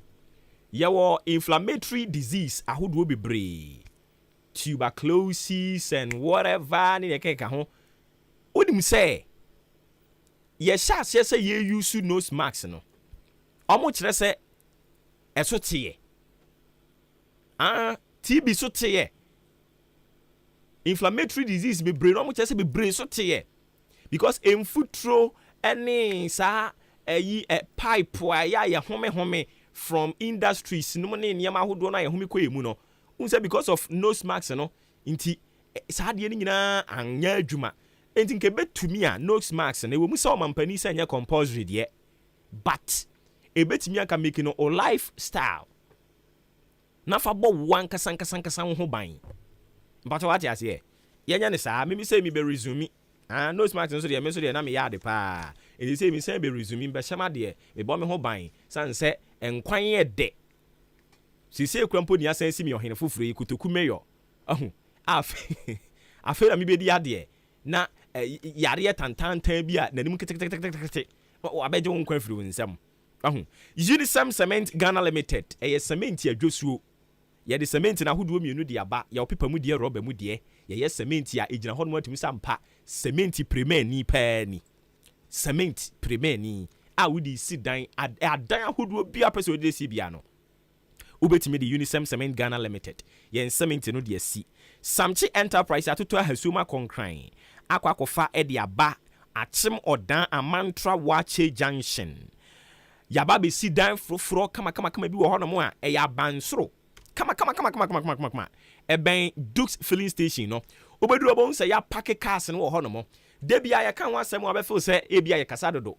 But say one kasa o ko hod wani akwakohwe a hausa ni beka cho say ka wo migani wo de wani akasa e ba behwe a obehunu sampa de ya na oboba meka ho asem wa hanom no e ya sempa ko ho ye be mo akwankyere me ba cho cement no de koye den o me de koye bi se obi se bisa sa men kan kyere ne se opasem da bi obi sa no atimi am akwankyere be boa wo ufiri yen ya hono mo ba bia be ko bi omu ni sa adaje no mo be kyere nsem di a kyere wo. And it for any chile more Samchi Enterprise. Amantra Maakye Junction. Abrosan for no abisi wo ho no mo a ben a Dukes filling station no. Obehunu yen e wo ho. Uye mesi no beto cement bags na be bro aduonumu a. Ye wa kyere kama bi de ma me pacho ya no afre yen e wo 0243 583190 0243 583190. Obeko baby yesi cement yasa. O a short out of stock. Ene keka ho. Samchi ebinsi hoda. Say out of stock. Ene ye de bro for no. Enye adwuma wa yen ho. Ya base ye be som ti ye som sompa. Se ne yesi me yi. Me be som sompa pa. Na Nyankopon eya adom a 28 of this month. Na just say be Saturday ya. Saturday ye di anim ya. Ene dwo ebna wuko ya wo efie memene de ya no. UEFA Champions League Grand Finale no say ekoso. Ebe yiri se yakuma pa mu akekeskeke ebe se tefre ahwe ase no wa mutu a obedane na dwumadie de ni nyina bekoso e wo Stade de France no e wo France abrochima mu na emom yen so ye beto ban age ban e wo Ghana ha na ya kire mo se omnimu bo a yen so yenimu hwe enimu ho commentary ma e wo online sports eno no wa chemo asene awisa yet afro hodomo Miami Hills Pub yet the projector gbagbagba ene ekwakosi hodomo a ene paniempo free tofam e wo park ne so wo France ya yet asene ha yebehunu sanse ahenkan wo de yan na ade asem gbagbagba pa eye kama ene de ba hodomo ene ntime srewo o akroso asene manso o wo fuase ayire bi a chia sempotem babia. Hey, you see, odudu fun emon. Anka betimi ahye dem no ahwe o TV so but one is one sa ayi no aya na emfiafia ho no emfiafia ho na ma ne de go na nkrofo bi di atem de na mase no eno ne ya na ma bo hwe de o onko ahwe o dem anye de one hwe kura be bo TV no sa we di go no ama na so one hwe ya kunkuro nwa kan TV na to form eni ti ne say kuku nka kan nyina kukuru ni nyina na fa bra asene online sport na be hia team papa ahenkan sports team papa ɛpoa ma ntɛm ne mpɔtɛm ha de obiara ɔmo ano ɔmo hwɛ ɔmo sua wɔ ɔmo kakrakra ahu commentary a papa analysis a opoku ware nsusu sɛ minie yɛfiri hɔ no mo nso so a sɛ yɛnyɛ mfiafia ho AJ ɔno no commentary na kyerɛ sɛ Joshua Kwabena AJ nim ɔno nso so bɛtena ase na ɔmo ato ban agye ban a commentary no ne yɛbɛkɔ twi abɔ brɛman nyina ɔmo de mu nkyerɛ mu de bɛbrɛ wo na ɛno akyi nso backing vocalist foɔ no ɔmo nso nenam aseɛ saa ɛyi ɔmfrɛ 4 star ɛne Raymond ɔmo nyinaa nenam aseɛ nkakrakra saa da no me nso me gyina mu bi no ma try commentary sɛ me buy me try me commentary way skills me try no so nti yarama ba ma be share nyina wɔ hɔ no mo 0256238713 0256238713 we your number obefre ebia pese obe sponsor na ye ne adi enkomo ano heba enso de duro no akunu ni mienu na de aba bonten na eya bibiduro pika koko na etete wo usisi ya wo ya okoto a obetia mu a wei o akoduru mpamu a wasa okokọ hweso ye adwuma no ento atoa sa na me say one day oba de be tawo tantan so a ahu o de nya abotre e ma no jojo mu sa na eduru ba bi a aggressively obe reply wo enti me pa cho men konko ma obi asonko ye hye wabɔ adabiri dwo wɔ mpamu a tie wabɔ adabiri dwo bedresse kama botai as a coat perfume yi wa tutu bebre na gu ho adwuma eno na ma ye be ma no koduru ho no mo ana toto papa so eno no ye frɛ no adabiri dwo wabɔ adabiri dwo tie wabɔ adabiri dwo a no herbal bitters ne capsules no wo be kire adabiri dwo na watwe na se popra se kede bodamfo atwe ne dross ya fa nwema papa ne tantan so ato na twene adabiri dwo no ba da ben wabra no herbal bitters ne capsules wo ho ma unsanka bi na enyini nyina mfemfiri ho oba bema akona wo so onyama ayire wukunu atekọ ninim se won so de ne yedum so de a ana wo de obi akwakoda konya nnam nyarewa ahodo ne bebre no a wanum atontumi ndidi wakoman ebo pedi oba akwa fikiri obi ate wonka bema adwapade na memukom sesei wankasa kora o pa wo ho no hwe ade a wa na ayira ho sanse o hwe se de niema akeka komu no a enmuguase ya aba ojo nsokwa no se nipa eba no ache ya ho ahu enye ma won sanka no herbal bitters ne capsules ni bi omanfo wache moda mo nyina mo nto santren se presby kwa ekosi efunu no na mfoma ni nkyirem ewo EK Asimim drugstore odan Old Town Zango okọ no mo abehunu EK Asimim drugstore ho oba achem aboabo nso ahenka na FM dankase mu ha onsa be kan duro no ebi biaye bia ye ton abibiduro aye pika no onsa ebetumi akabi 0541 210227 0541 210 eno ne number abefre na enkomo bia aka wachiri ensembisa bia pese obisa no yatimi enya bre ne adaje akirechire mu kama ede amount Akim State Senior High School se men kan kire wo pen se computer fo no a wo mo atoto nkrofo ma to atwene ahia menkyene paga fa nkyene beto me chalk ene tumu wareware turekosi ne kenka ho no eyo haw eyo bre se wote aboabo wote asene wote mpotem ha ne ato bato atwene sahwido ho a adan ene hwe lorry fempo pirikodo wo beba no aboka be 2 million enmrantie ko ba yom so mu nko biem sanse ka wabɔ no nye kaketo ne yede wo bakoto ho no mo se nsu na school no mo kwa mo makwan a o cho box o trunk o mattress o niema nyina da o nkukuru nkaka wo de ko yo san de wade de ba enso be konsumu dote be ko dote mu enti wo ba no san de wade de aba na o ba ne ato na twene sahwia wo ba wo de cho box ne trunk masa eno na Akim State Senior High School se men kan kire wo se sa nanse sem to ne ntwetwe wo no ye twa so ten for kire mu Akim State Senior High School oba general art ye kire visual art ye kire business home economics general science technical ye kire ni nyina bi ewo yen ho me no ka say 2022-2023 academic year biometric registration May June koso Novdec eno so koso den bra be register with ye san say nipa no ya doso nso bra na be register with ye ubetwa kwantenti akosahwi kura be kodu school mu hono no mu ni computer lab na nso ba yen ha no a ye wo modern computer lab visual art studio and a fourth lab science lab Yɛsan so wɔ mbeaeɛ a mmaa ne mmarima ne bɛda na wɔn adwodwo wɔn ho ɛwɔ sɛ akwadaa no wɔtumi da adwodwo ne ho baabaa ne nan mu ofili saa trɛbea no a wɔte classroom no osua adeɛ a bibia ekoku na asa aboabobɔ ga no enti for ni kyerɛ mu Akim State Senior High School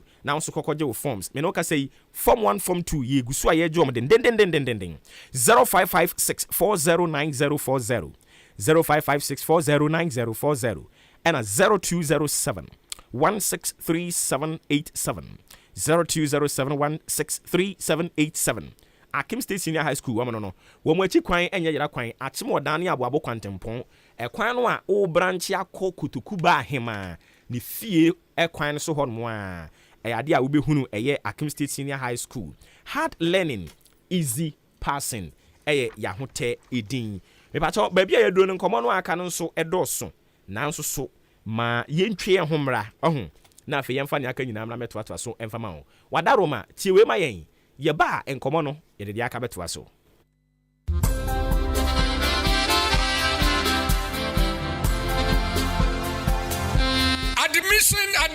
Admission. Akim State Senior High School. Yasha si a yasan aje afofro. Wana wawie JHS.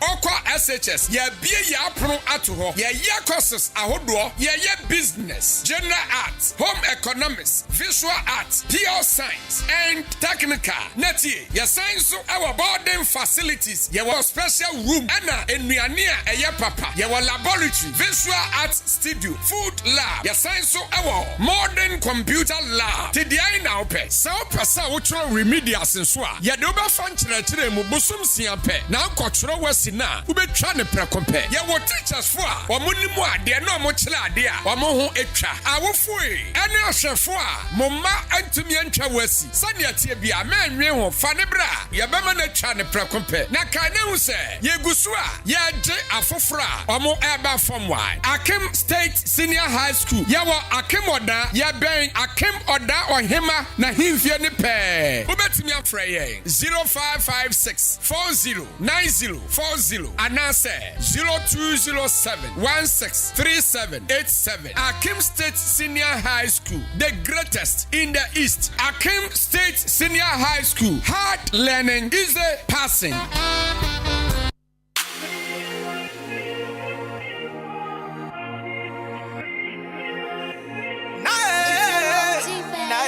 Se open mobile phone papa enkwato ayusudia na no ane big sound phones jawa original phones bia awa yasoye ani bono so afuye papa se open Infinix phones, Samsung phone, Tecno, Motorola, Nokia phone, iPhones bia no pomodi na bra yasoye na bra betu bi koton afa ye swapping so mobile phone no person se sound ne ma fofra o pape ye betu bi ma fofra no ayisu afa ye laptops na bi o ye sato to laptops afa mobile phone no so nya ho how bia pomodi na fabla big sound phones na fa Momo de repair mount. On the fuck I say to 4 more. Phones no so ni bo fuye papa. Any laptops ya repair any sound tone. Baby I be we chikwano. Of a JB abrosa kesi enu. Eye boga fresh up. Wo betu mi afre 0249653780 and 0248722049. Big sound phone, mobile phone, and laptops papa. Ejosu. What else? I be them one of the figures.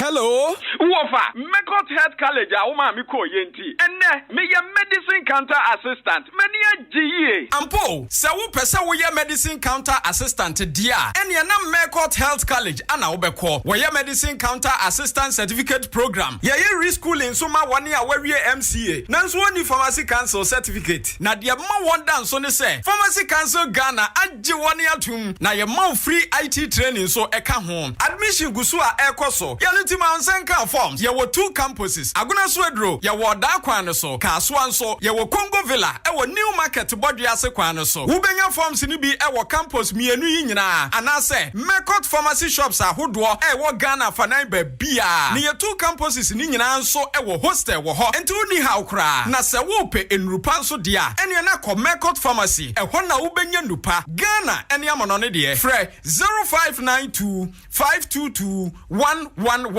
Ana 0244 640975. Mekot Health College, you say health knowledge is life's wealth.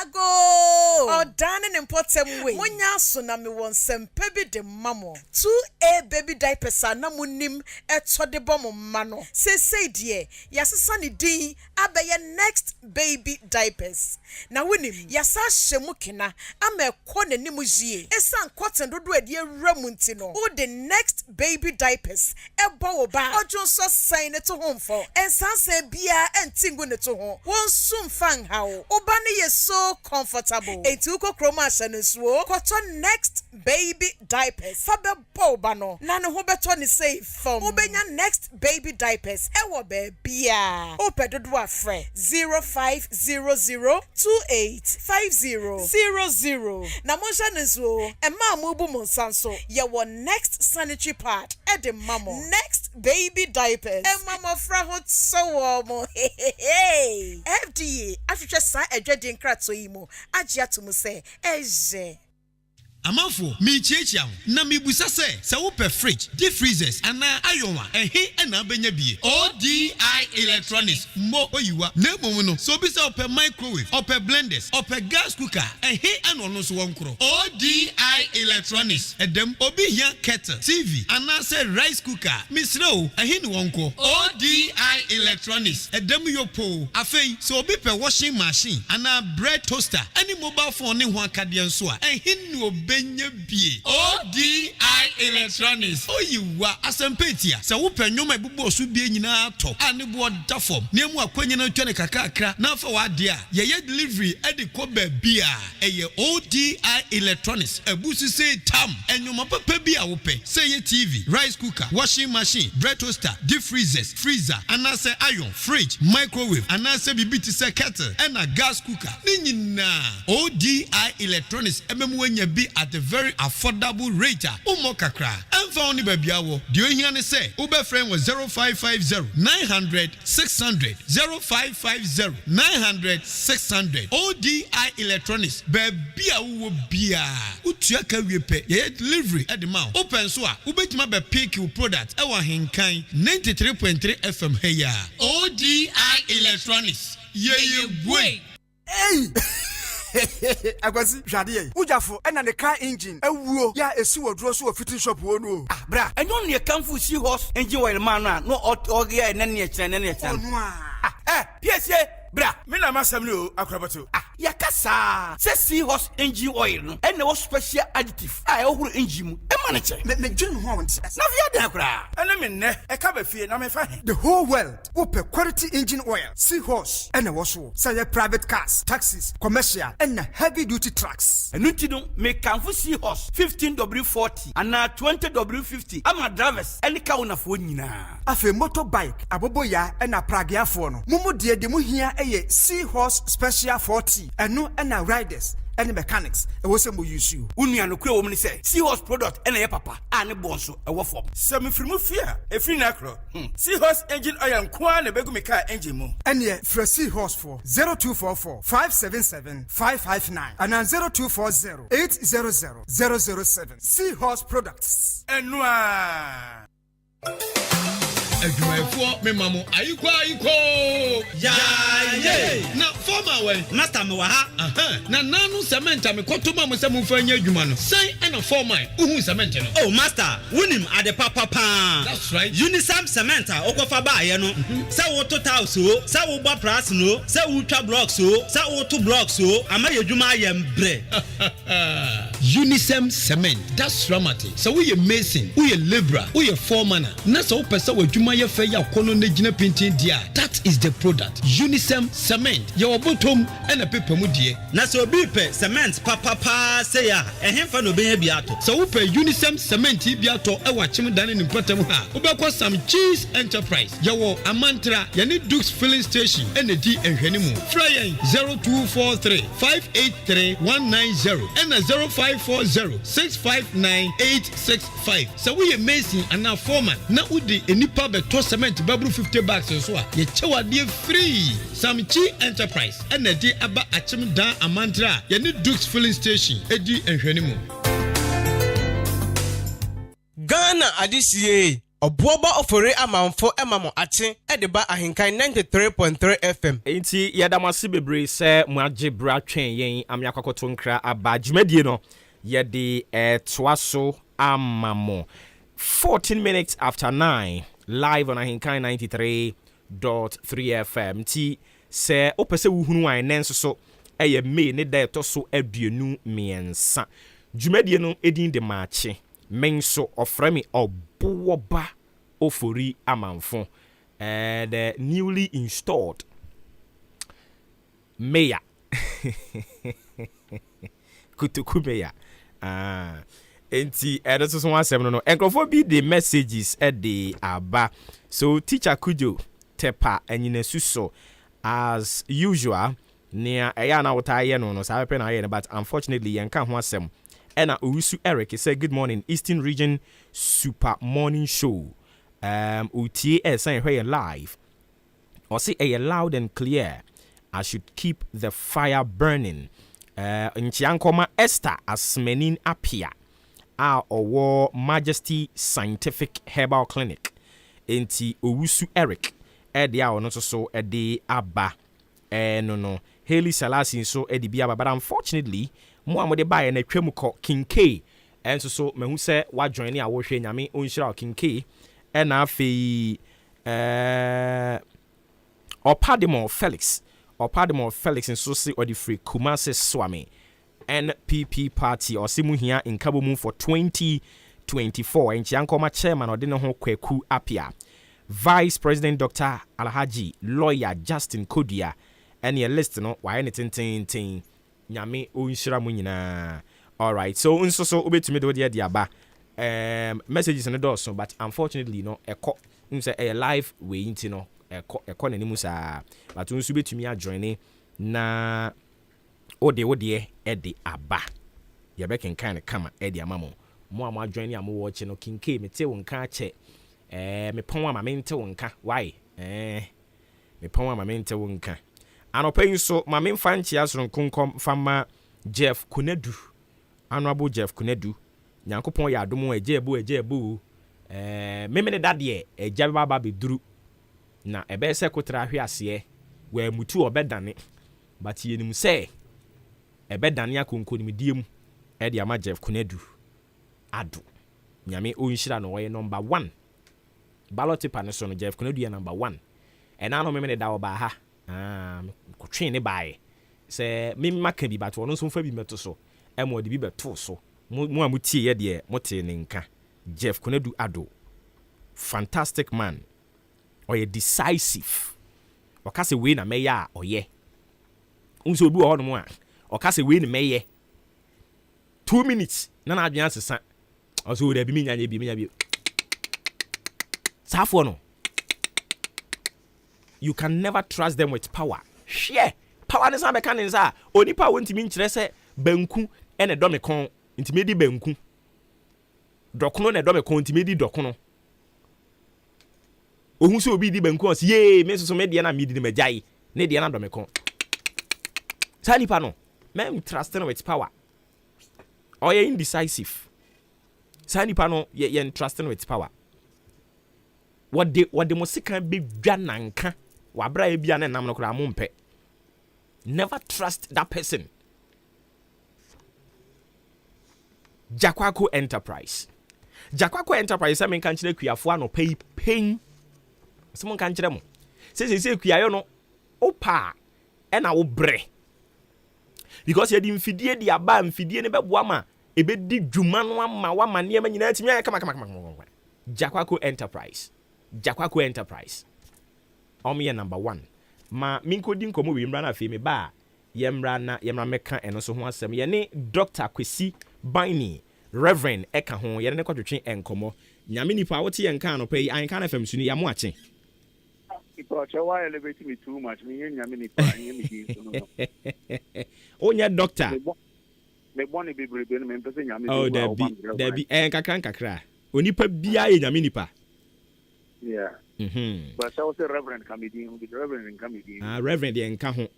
But we dey e ba ye dey o nyame nipa.